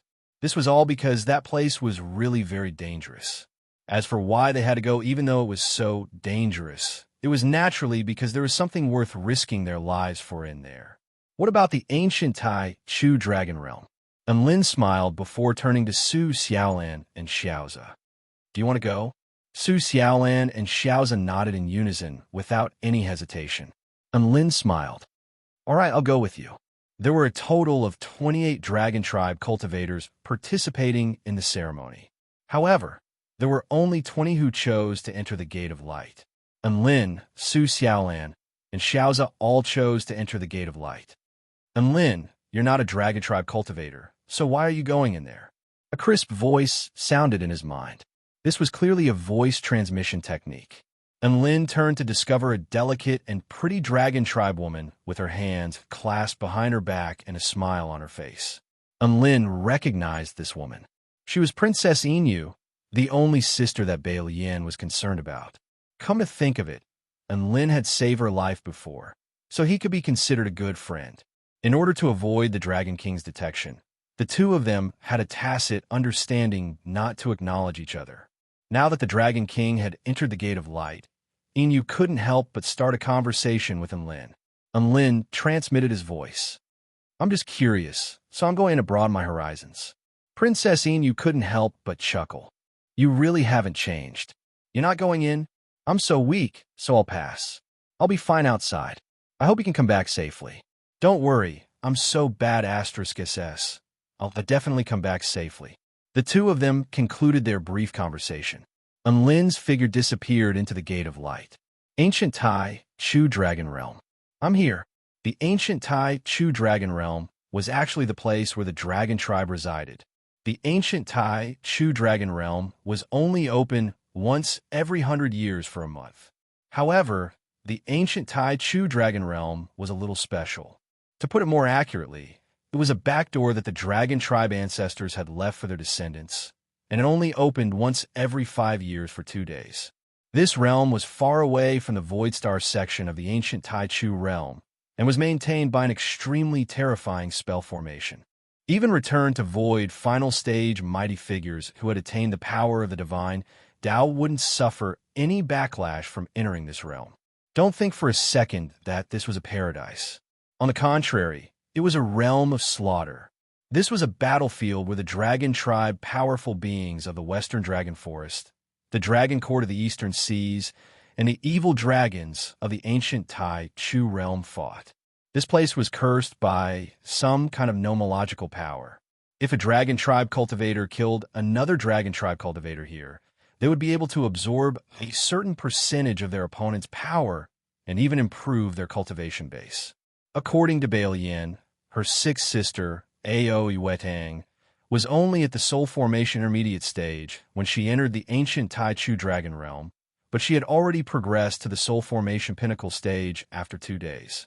This was why, even though the ancient Tai Chu dragon realm was so dangerous, the dragon tribe powerful beings were still willing to risk their lives to enter it. In this world, they would either soar into the sky or become nourishment for other dragon tribe cultivators. And Lin was struck by a dizzying sense of space. In the next instant, he appeared in an unfamiliar world. Su Xiaolan and Xiao Zhe were nowhere to be seen. The teleportation in the ancient Tai Chu dragon realm was actually the same as the teleportation in the ancient Tai Chu realm. And Lin stood atop a tall mountain as the frosty winds blew past. The earth was a series of mountain ranges, and the sky was a boundless, dazzling, starry sky. The vastness of this place made him feel tiny and insignificant. Let's find Xiaolan first. This place is too dangerous. I have to be her guardian angel. A faint smile appeared on Lin's face. He rose onto his brick and flew toward a certain direction. As for why he was flying in that direction, that was actually a direction that Lin had chosen blindly. He believed that he and Su Xiaolan had a telepathic connection, so as long as they flew in the right direction, they would definitely encounter one another. Chapter 1135. Lin was very confident. He continued onward atop his brick, flying over countless mountains. Ow! A golden-eyed flying snake with a pair of dragon wings roared before pouncing toward Lin. Lin put two fingers together before slashing them toward the flying snake. The powerful sword Qi tore through the void with an ear-piercing, whistling sound. It instantly landed on the flying snake's body and cleanly cut it into two. Insta-kill. Lin shook his head. I didn't encounter any highly intelligent dragon tribe beings, but I did encounter many native mutant beasts with the bloodline of the dragon tribe, such as flying snake, dragon-tailed pangolin, dragon-claw tiger. I wonder what kind of strange things the ancestors of the dragon tribe did to the living beings of this world for there to be so many species with the bloodline of the dragon tribe. And Lin's mind was in a mess as he continued onward in a daze. Boom! A powerful divine sense suddenly swept past him. The hair on Lin's body instantly stood on end as he turned toward a certain direction. A black shadow sprang up from the ground before rushing toward Lin. Both sides appraised one another with peculiar expressions on their faces. This uninvited guest had a pair of inky black dragon horns, but his eyes were crimson. He had a pair of bat-like wings on his back, and he held a crimson trident in his hand. Both sides fell silent for a few seconds. What the hell is that? Lin and the strange-looking dragon tribe man spoke in unison. Lin, the dragon tribe man, you can talk? Are you a hybrid of the dragon tribe? Lin was astonished. Ha ha ha. Hybrid? I'm a pure-blooded dragon. You piece of sh*t. The dragon tribe man cackled with a ferocious expression. Who are you calling a piece of sh*t? Lin's expression darkened with rage. I'm talking about you. You're a hybrid, right? You don't even have the characteristics of a dragon tribe, and look just like a human. You're the real sh*t. A disdainful expression appeared on the dragon tribe man's face as his aura soared explosively, sweeping through the vital energy within a radius of 5 kilometers. His aura was terrifying, but to Lin, this kind of aura paled in comparison. What do you mean by looking like a human? I, your grandfather, am a human. Lin's skin suddenly turned crimson gold, and his aura exploded. What? The man from the dragon tribe felt the terrifying aura, and his expression changed drastically. Rumble. The flames beneath Lin's feet suddenly exploded, forming waves of flames that illuminated the entire night sky. Before the dragon man could react, Lin had already rushed in front of him with the help of the terrifying force and punched him. So fast.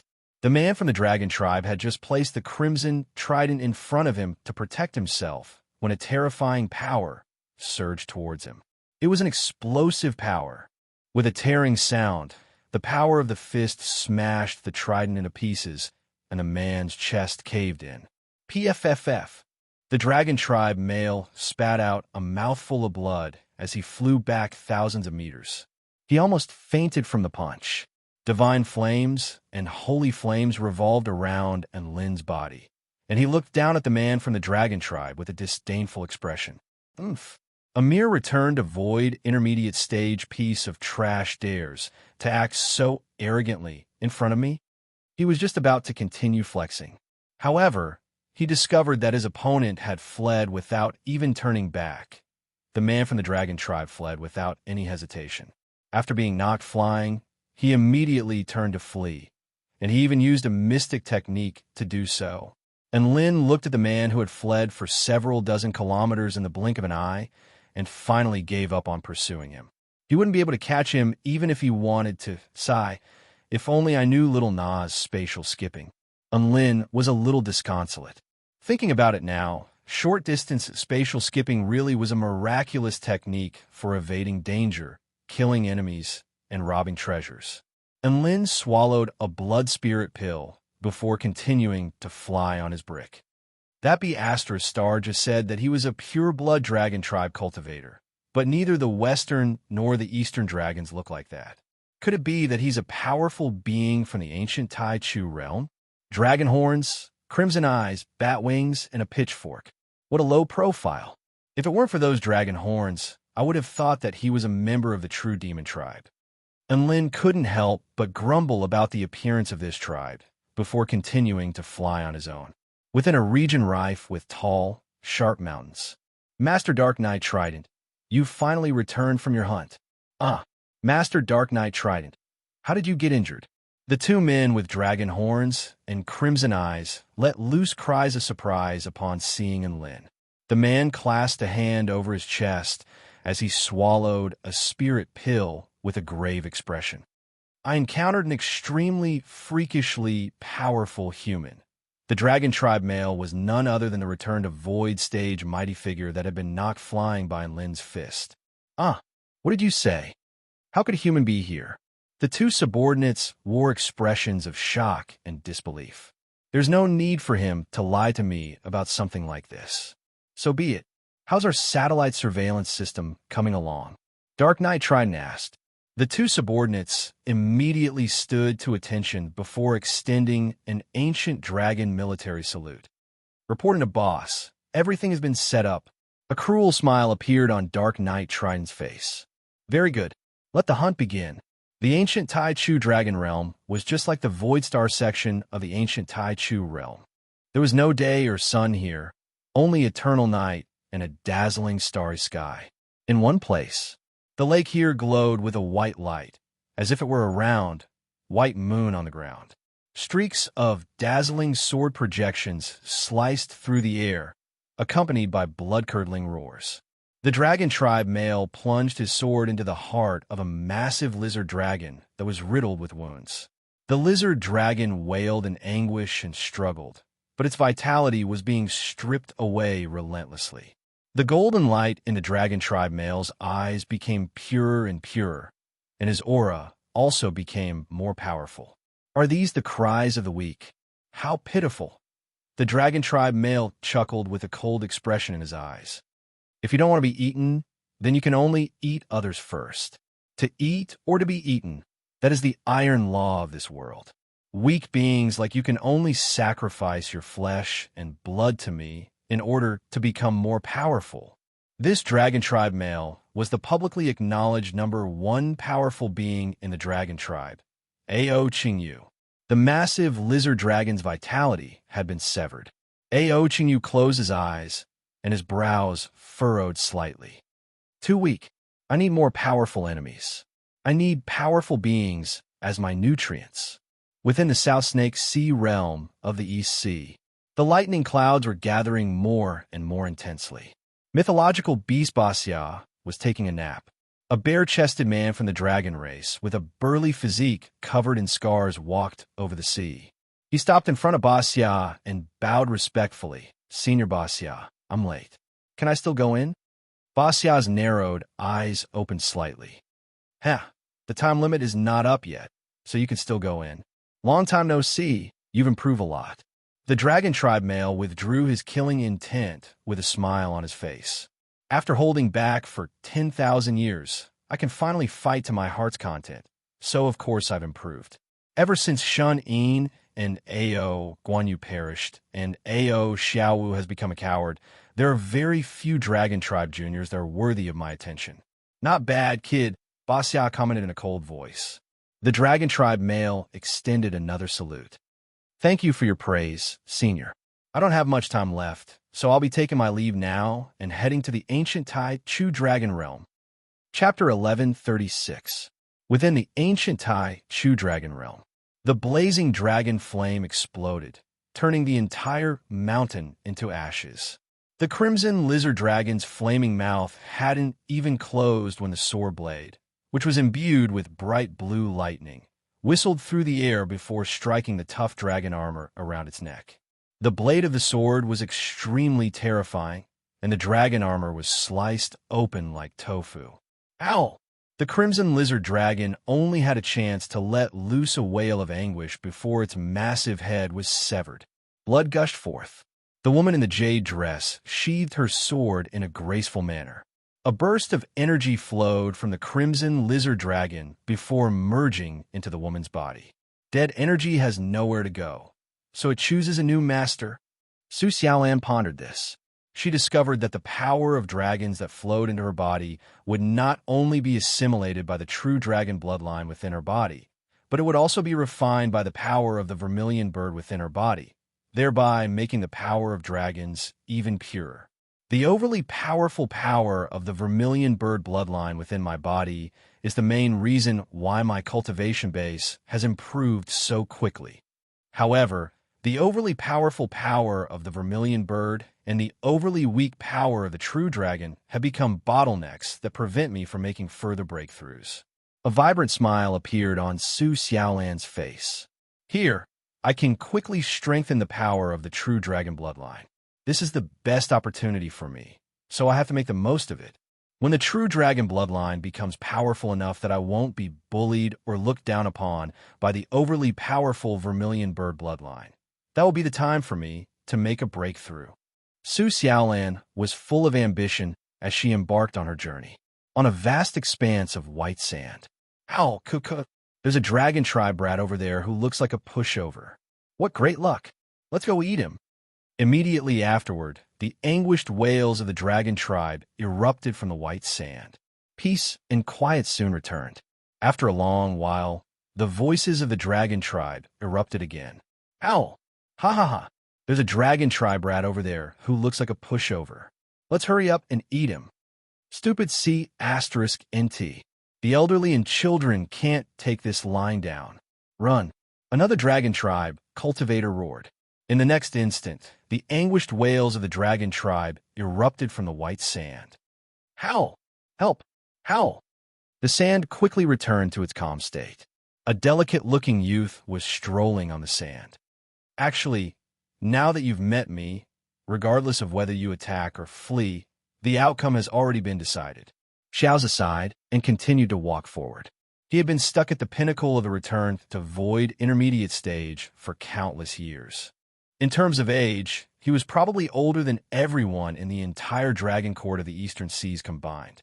It wasn't that he was stupid and couldn't break through, but he felt that he hadn't comprehended the strongest defense. After comprehending the power of the divine Tao, he would have to continue down this path in the future. Since that was the case, why not comprehend the most powerful defensive divine Tao?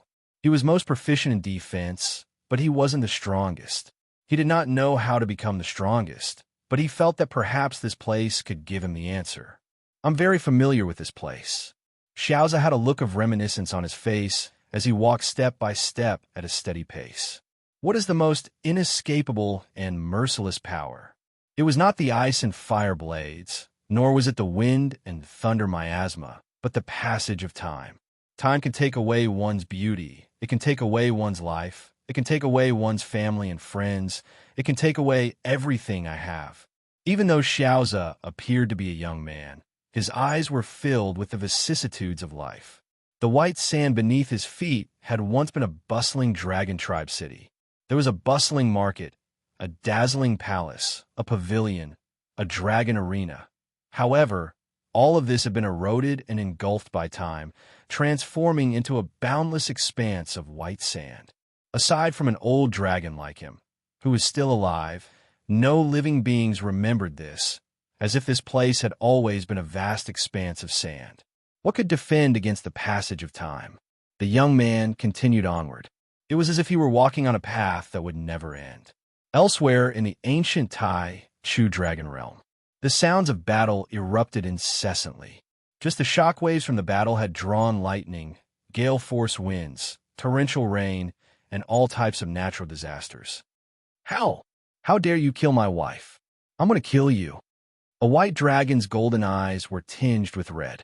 It seemed to have gone berserk as it lunged at a black dragon in front of it. The black dragon had crimson eyes, and its body was several thousand feet in length. It looked like an eastern dragon, but it had a pair of huge bat wings on its back. It smiled proudly. Its pair of sharp claws could cut through gold and stone, and it tore off a large piece of flesh from the white dragon's body at an extremely fast speed. Ha ha!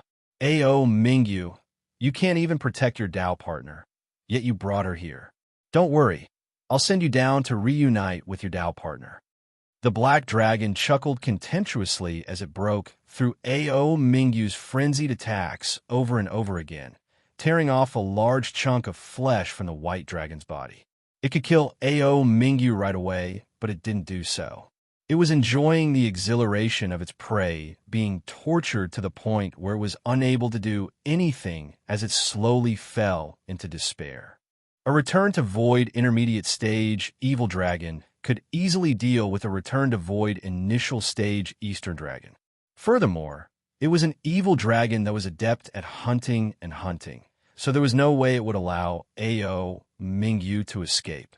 Hee, your Tao companion was killed by me, but you can't even hurt me. Is this all you can do when you're betting on a man's dignity? The evil dragon moved its body through the air to evade Ao Mingyu's attacks, and it would occasionally find opportunities to torture Ao Mingyu. Ao Mingyu was putting his life on the line and unleashing mystic techniques, but he was still unable to do anything to the evil dragon. Ow! I'm going to kill you. Ao Mingyu's eyes were bloodshot as he roared with rage. Are you very angry? Very angry? Hee. The more you act like this, the more excited I am. Cry and howl with grief. No one will come to save you even if you scream your lungs out. The evil dragon extended its long tongue with a joyful smile.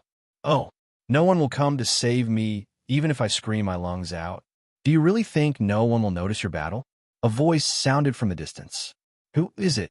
The evil dragon turned toward the source of the voice. It was greeted by the sight of a man flying toward it atop a brick with his arms crossed over his chest. The evil dragon was dumbstruck. What the hell is that? And Lin, the evil dragon, was in disbelief to see a living human in the ancient Tai Chu dragon realm, a place where the dragon tribe was at war. Your grandpa is here. And Lin spoke with an enraged expression. Why did all of the dragon tribe cultivators say this when they saw him? That's very rude. Okay.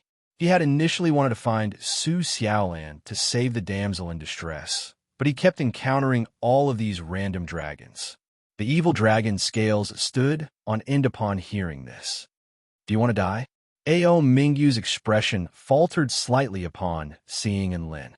However, he soon seemed to have made a very important decision, and his golden eyes became bloodshot as he gritted his teeth and roared. Lin, if you help me kill this evil dragon and avenge my Tao partner, I'll give you everything I have. And Lin wore a disdainful expression. Who wants everything you have? Why would a grown man offer his body? How disgusting. Ao Mingyu. The evil dragon guffawed with glee. Ao Mingyu, have you gone insane from your desire for revenge? You want a soul formation stage human to avenge you? Ha ha, I'm dying of laughter. Boom. Right at this moment, a suffocating aura suddenly soared into the sky. The crimson golden and Lin chuckled. Ao Mingyu, I don't want anything from you, but I'll kill this dragon and take some money from you. Chapter 1137. Ao Mingyu faltered upon hearing this. The evil dragon stared at Lin with incredulity on its face, as if it were listening to a heavenly book. Ha ha! Are you guys here to make me laugh? The evil dragon's body trembled with laughter. It had already used its divine sense to detect that Enlin's cultivation base was only at the soul formation final stage. No matter how intimidating his aura was, it couldn't change the fact that his cultivation base was still quite low. Really? You're not joking, are you? Ao Mingyu's voice began to tremble. He had initially planned to throw caution to the wind and never thought that Enlin would actually decide to help him. In fact, he was already prepared to be killed by Enlin along with the dragon. However, Enlin agreed without any hesitation. He even stated that he would only take a small fee for his services. The evil dragon extended a finger. "Arrogant human brat, I'll take care of you."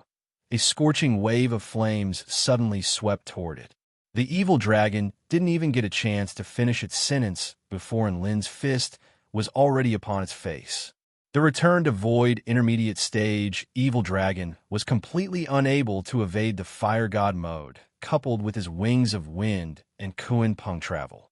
As such, it could only block Enlin's fist with its head. Boom! Space crumbled as the fist projection surged for close to 10 kilometers. The evil dragon's head was torn apart by the terrifying power behind the fist, and its brain was reduced to mush. Even its soul felt like it was about to be pummeled out of its body. PFFF, the evil dragon threw up a mouthful of blood as its body tumbled back. Enlin's storage ring flashed, and 2 Gundams appeared in the air. Gundam 3, Yao Ji, keep an eye on it. Don't let it get away. Yao Ji was capable of spatial skipping, so it could effectively impede the evil dragon's escape. This was Enlin's experience with the last return to void stage mighty figure he had fought. The evil dragon still hadn't recovered from its astonishment. Enlin had already pounced toward it again. Fists fell like raindrops, each of which was imbued with extremely terrifying explosive power. Ow! Don't look down on me. Diamond Dragon Claws. The evil dragon let loose an enraged roar as it unleashed its most powerful spell technique. The pair of claws instantly shone with brilliant golden light, as dazzling as the sun. With a single swipe, it was torn apart. The golden dragon claw and the crimson golden fist collided, and every collision caused the void to tremble and distort. A man and a dragon fought from the sky to the ground. Enlin's punch could cause the ground within a 10-kilometer radius to cave in, and the evil dragon's claw could even split a distant mountain in half. The area where the two of them were fighting had already turned into a terrifying danger zone. The more the evil dragon fought, the more shocked it became. It realized that even after using its trump card, it was still being suppressed by Enlin. There were also 2 puppets with extremely terrifying strength assisting him in attacking. This was especially true for the puppet wielding the pink lightsaber. Her swordsmanship was superb, and her body had already been slashed dozens of times by her. Wounds of various sizes covered her body. If this continued, it would be defeated. Roar! Soaring dragon lightning flash. Crimson lightning burst forth from the evil dragon's body, and it swatted Gundam 3 away with its tail before abruptly accelerating into the distance at the pinnacle of the return to void intermediate stage. On this battlefield, one must not only know how to kill, but also how to escape. Otherwise, even if it only had 2 days, it would still end up as nourishment for the other dragon tribe cultivators. The evil dragon knew that Enlin was more powerful than it was, and it couldn't defeat him. However, if it insisted on escaping, who could stop it? The evil dragon turned around with a mocking smile on its face. Hee-hee-I boom! The crimson lightning around the evil dragon's body suddenly became much more powerful before crashing down toward itself. It was caught off guard, and its entire body shuddered as it convulsed in the air. At this moment, a pink light flashed before its eyes. Yao Ji appeared before the evil dragon, and its fists were enshrouded in purple light as it hammered down upon the evil dragon. Purple energy shockwaves swept through the evil dragon's body like massive waves, and it felt as if it were being crushed by a mountain over 100,000 feet tall. Its massive body bent toward the ground as it let loose a blood-curdling wail as it plummeted from the sky. This was Yao Ji's use of gravity to unleash its most powerful gravity fist. And Lin had said that he couldn't let this evil dragon go, so it had to stay where it was and await Lin's execution. Just as the evil dragon was about to plummet toward the ground while howling with anguish, Lin had already charged toward it with his evil slaying sword in hand. He unleashed his wind sword technique, which sliced through the evil dragon's tendons. Sword projections fell like rain as they sliced through the evil dragon's meridians. Boom! The earth tremored violently. The evil dragon's body of several thousand feet long caved in from the impact, and blood splattered all over the ground as it was on the brink of death. Even so, the evil dragon still didn't have a chance to catch its breath. The blood soul cross fell from the sky and pinned it firmly to the ground, thereby cutting off any chance of resistance. Lin descended from the sky and pressed his inky black, evil-slaying sword against the evil dragon's head as he looked down at it. Blood trickled down the evil dragon's lips, and its crimson eyes were still filled with shock and confusion. Who are you? A faint smile appeared on Lin's face. I'm just an ordinary soul formation stage cultivator. The evil dragon, Ao Mingyu, what are you waiting for? Hurry up and get over here. Lin yelled at the white dragon in the distance. It's over, Ao Mingyu murmured. Even though he had witnessed Lin's battles many times in the past, he was still extremely astonished to see Lin easily vanquish an opponent who had struck despair into his heart. Ao Mingyu dragged his battered body over to the evil dragon, and his breathing accelerated as uncontrollable flames of rage burned in his eyes. Lin replied, "You'll have to avenge yourself." Ao Mingyu faltered slightly upon hearing this. He didn't think that Lin would call him here just for this. Even at a time like this, Lin was still concerned about him. Ao Mingyu didn't waste any more time with words and merely nodded at Lin. Immediately afterward, he unleashed his most severe punishment upon his enemy, who had killed his wife. The evil dragon's blood-curdling cries reverberated through heaven and earth for a long time. In the end, the evil dragon was unable to withstand the cruel torture and died. Vast, powerful energy surged into Ao Mingyu's body, enhancing his bloodline power at an extremely fast rate, and the aura emanating from his body also became a lot more powerful. Ao Mingyu had avenged himself, and his cultivation base had also improved at a rapid rate. However, there wasn't much joy on his face. Instead, there was a look of grief on his face as he knelt down toward the yellow earth in the distance and kowtowed deeply. Lingxiu, I've avenged you. Rest in peace. The third dragon tribe prince's body trembled as he sobbed to the ground. He didn't shed tears when facing his enemies, but his tears flowed relentlessly after killing his enemy. Lin was also extremely disconsolate upon seeing this. This was the ancient Tai Chu dragon realm. It was an extremely cruel place. Here, one didn't care about power or status. The only thing that mattered was one's power. If one didn't have power, then they wouldn't be able to protect their loved ones. With this in mind, Lin couldn't help but start to worry again. Under these circumstances, his top priority was to find Xiaolan as soon as possible. Chapter 1138. Lin stowed this unknown evil dragon's storage ring into his own storage ring. Even though he was willing to give up his head, he couldn't give up his treasures. Ao Mingyu came to his senses and stood up before extending a deep bow to Lin. Thank you so much. It was all thanks to Lin that he was able to survive and avenge his Dao partner. This is my storage ring. Please take it. Ao Mingyu willingly handed over his storage ring. Lin accepted the storage ring and refined it before taking the 230 vital stones from within before returning it to Ao Mingyu. Mr. Lin, Ao Mingyu stared at Lin with incredulity on his face. Lin was so poor that he could rob a Dragon King all the way to the Dragon Court, but he was only willing to take spirit stones? I told you, I only need a small fee. You can keep the weapons and pills for yourself. After all, you're going to have to spend the next 2 days here. Lin smiled. Ao Mingyu opened his mouth, but he still couldn't help but ask, why are you so nice to me? Why was he so nice to him? Lin thought about it for a moment.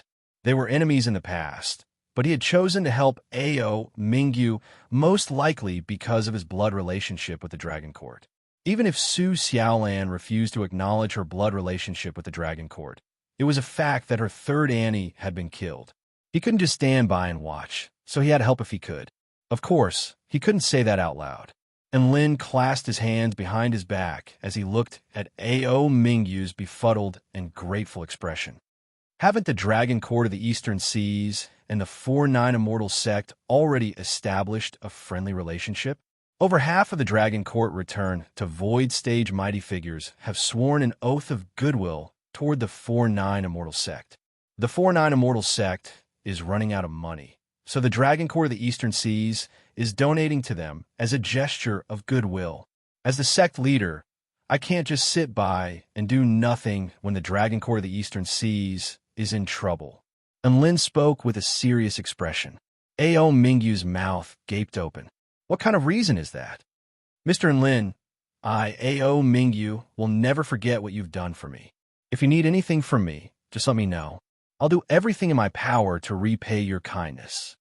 Ao Mingyu extended another respectful bow toward Lin. He didn't care why Lin helped him. He only knew that Lin had helped him take revenge and saved him. That was enough. This realization came as quite a surprise to Lin.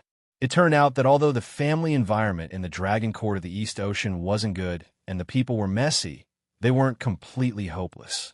Lin nodded slightly and said, I don't need you to do anything. If we meet Su Xiaolan here, just help me protect her. That's all. Ao Mingyu was only at the return to Void initial stage, but he was still a force to be reckoned with. It's always good to have extra insurance. Don't worry, if we really do meet, I'll be sure to keep her safe. Ao Mingyu nodded with elation. The two of them parted ways after a brief conversation, and Lin didn't have much time to waste here. He still had to find Xiaolan. He rose onto his brick and set off on his journey to find Xiaolan again. While he had nothing to do, and Lin refined the evil dragon's storage ring in order to see what the natives of the ancient Tai Chu Dragon realm had. The storage ring was filled with corpses. There were corpses of Dragon Tribe cultivators and mutant beasts with Dragon Tribe bloodlines. Gasp! What kind of weird hobby is this? Collecting corpses? And Lin was quite surprised. However, that evil dragon was clearly a freak, so it was quite normal for it to collect corpses. Furthermore, there were many corpses with extremely high cultivation bases, and many of their body parts could be used for tool refinement, so they were quite valuable. Aside from that, there were also some normal weapons and pills. There wasn't anything that caught Lin's attention.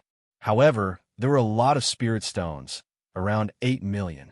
And Lin did a rough calculation and found that after taking into account the 2,300,000 spirit stones he had obtained from Ao Mingyu, he had a total of 124,600,000 spirit stones in his storage ring. So much money. And Lin's heart rate began to accelerate with this in mind. This was the first time he had ever owned so many spirit stones. Over 100 million. What kind of concept was that? None of the mighty figures who had died by his hands were as rich as he was.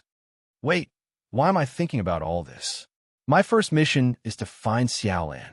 And Lin patted his own face and repressed his emotions before flying off in a random direction. This was a battlefield for the Dragon Tribe. Battles were erupting at every moment. Of course, there were also those who were very cautious, like hunters hiding in a dark forest. They didn't attack, but once they did, they would be able to kill with one strike. The lizard dragons of the Western Dragon Forest, the evil dragons of the ancient Tai Chu Dragon realm, and the Easter dragons of the Dragon Court of the Eastern Seas were the three most powerful forces in the ancient Tai Chu Dragon realm. However, the Dragon Court of the Eastern Seas was the weakest among the three forces. Dao integration stage, super mighty figures were unable to enter this dilapidated world, but return to Void Stage mighty figures had no such restriction. In terms of the number of return to Void Stage mighty figures, the Dragon Court of the Eastern Seas was still the least powerful. In order to avoid becoming fodder for their enemies, the powerful beings of the Dragon Court of the Eastern Seas usually chose to lie low and wait for an opportunity to strike. The sixth princess of the Dragon King of the Eastern Seas, Ao Yuetang, was hiding in the shadows of a forest in a black robe, observing her surroundings with bated breath. She was a legendary figure in the dragon court of the Eastern Seas. 5 years ago, she had just progressed to the soul formation intermediate stage and entered the ancient Tai Chu dragon realm. After just 2 days, she had become a powerful being at the soul formation pinnacle stage. This event created a massive stir in the dragon court. What did she rely on to create this miracle? It wasn't power. Instead, it was her peerless finishing blow techniques. Was beating a powerful enemy to the brink of death a skill? No.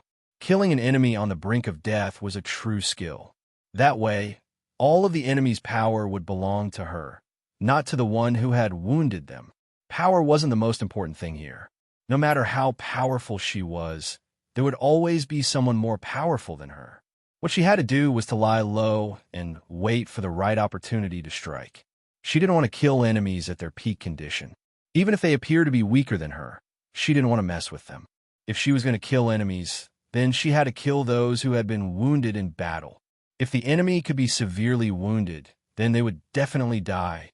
This was Ao Yuetong's finishing blow technique. She was able to create a miracle 5 years ago, and she could do it again this time. I'm definitely going to progress to the return to Void stage this time. Ao Yuetong hid in a forest with a scorching light in her eyes as she looked up ahead. In front of her, there was a Western dragon at the Soul Formation Pinnacle stage battling against an evil dragon at the Soul Formation Pinnacle stage. Ao Yuetong transformed into a shadow and slowly approached. Chapter 1139. Ao Yuetong transformed into a shadow and slowly approached the center of the battle to ensure that she wasn't too far away from the two dragons. The lizard dragons of the Western continent were bloodthirsty and murderous, while the evil dragons of the ancient dragon realm were violent and insane. When there wasn't much of a disparity in power between the two dragons, they would usually fight to the bitter end. The dragon tribe woman stopped 10,000 feet away from the two dragons and concealed herself. Looks like these two dragons are pretty much done with their battle. I love evenly matched battles the most. The one who fights to the bitter end is always going to be severely wounded. Hee. Ao Yuetong's eyes narrowed slightly as a dangerous cold light flashed through them. In a battle like this, it was very important to analyze who would fight to the bitter end. The lizard dragon appeared to be fighting with ferocious might, but it was clearly becoming weaker and weaker, and it was clearly struggling to maintain its high-intensity attacks. In contrast, the evil dragon was defending more than it was attacking, and it appeared to be at a disadvantage, but its movements had always been very stable, and it was even accumulating power to unleash a lethal attack. The evil dragon was going to win. Ao Yuetong's expression darkened as a pair of translucent blue short swords suddenly appeared in her hands. Her muscles tensed up, and she was clearly preparing for her next attack. The two dragons roared as they clashed, and their battle cries erupted forth for 5 kilometers. The dragon woman was ready to attack. She analyzed the situation in her heart. I'm going to use my Frostwing Phantom slash to slice off its wings, then use my Dragon Blood Killing slash to boom. A streak of white light suddenly fell from the sky, enshrouding the two battling dragons as if it were the judgment of the heavens. Ao Yuetong could only see a dazzling sword projection flash before her eyes. Then, a sword projection erupted forth for close to 10 kilometers. Howl! The two dragons howled with anguish. Ao Yuetong also let loose a wail of anguish as she was swept away by the terrifying shockwaves, and she flew back with blood gushing from her mouth before tumbling to the ground in an extremely disheveled manner. The sword projection faded. Ao Yuetong lay on the ground with a blank expression on her face. Who am I? Where am I? What just happened? The two dragons that were fighting each other were neatly sliced into 2 halves, and they could not be more dead than they were. Her prey had been cleanly sliced in half without leaving anything behind. Not only that, but she had also been severely wounded by the shockwaves, killing 2 birds with 1 stone. A man in a flowing white robe flew over on his brick before stowing away the 2 storage rings as spoils of war. No, it's 3 birds with 1 sword. The man was pleasantly surprised as he looked at the panic-stricken woman who had been pushed aside by the shockwave. And Lin, it's actually you.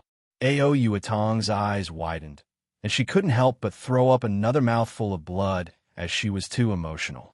And Lin turned to Ao Yuetang with a puzzled expression. You know me? Ao Yuetang. I'm from the Dragon Court of the Eastern Seas. My name is Ao Yuetang. She had no choice but to introduce herself in hopes that the other party would spare her for the sake of her big sister, Ao Xiaowu. Why wasn't it Ao Meng? Ao Meng had already lost all face in front of Lin, and Lin was shocked. You're from the Dragon Court of the Eastern Seas? You're so ordinary that I didn't even notice you. I'm so sorry. PFFF. Ao Yuetang threw up another mouthful of blood due to her overexcited emotions. I know I'm very ordinary, but please don't say that out loud, all right? And Lin joined his fists in an apologetic salute at the sight of Ao Yuetang. I was too careless and didn't notice you. It was pure accident. I'm so sorry. Ao Yuetang was a little surprised by Lin's actions. She had always heard that Lin was a violent, lawless, and unreasonable man. Now that she thought about it, he seemed to be quite polite. She waved a hand. It's all right. I was the one who concealed my aura in order to take advantage of the situation. It has nothing to do with you. And Lin pondered Ao Yuatong's words for a moment before his expression shifted. All you can think about is landing the killing blow. Ao Yuetang was perplexed. What's wrong with landing the killing blow? And Lin was filled with righteous indignation. Landing the killing blow is a sign of disrespect for life. It's a sign of disrespect for the opponent. It's a sign of disrespect for fairness and justice. Landing the killing blow is a very shameless act. Ao Yuetang was a little dumbstruck by Lin's words, and she was momentarily at a loss for words. And Lin clasped his hands behind his back, and his white robe fluttered in the absence of any wind. His eyes were imbued with a profound and alluring light as he spoke in a cold voice. Using such lowly tactics will affect your Tao heart. Only weaklings land the killing blow. Powerful beings attack directly. Only in this way can one develop the mentality of a powerful being and progress on the path of cultivation. Only when one possesses unshakable power can one truly be considered powerful. For example, that sword strike I just unleashed was able to annihilate both the prey and the one who landed the killing blow. That is true power. Do you understand? I understand. Ao Yuetang replied in a feeble voice. And Lin nodded with satisfaction before standing on his black brick and flying into the boundless night sky. Just like when he had first arrived. He came and went like the wind. After a long while, Ao Yuetang came to her senses and slapped her own cheeks as she looked on at Lin's disappearing figure. Is he a retard? And Lin felt like he had flexed to the heavens, and he was feeling extremely refreshed. Seeing Ao Yuatong's disappointing performance in landing the killing blow reminded him of his past self. The words of wisdom that he had imparted to Ao Yuetang were actually meant for himself as well.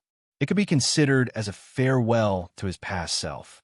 From now on, and Lin was the Flex King and who could do whatever he wanted. Lord of Transcendence, Tamer of Divine Lightning, Heavenly Lightning God. Domineering titles like these were synonymous with him. Thus, he flew for another hour. The sound of energy clashing erupted in the distance again. Was there finally going to be another battle? And Lin's eyes lit up, and he continued onward atop his black brick. He had already changed his strategy. He wasn't going to search for Xiaolan blindly anymore. Instead, he was going to kill all of the Dragon Tribe powerful beings he encountered. If he thought about it from a different perspective, then wouldn't there be no one that could threaten Xiaolan if he destroyed all of the potential enemies in the ancient Taichu realm? This was the most violent and direct method. It was much simpler than searching for her blindly. In any case, the lizard dragons of the Western continent and the human race were mortal enemies, and the evil dragons were a completely inhumane species. And Lin didn't feel any pressure dealing with enemies like these. just as his thoughts were running wild and he was feeling smug with success. The terrifying power of the divine Tao in the distance suddenly swept toward him, striking fear into his heart. This was a battle between two return to void final stage mighty figures. Enlin's heart jolted with shock, and he immediately concealed his aura before slowly approaching the battle. The fisherman reaped the rewards when the sandpiper and the clam clashed. He was going to be the last hit king,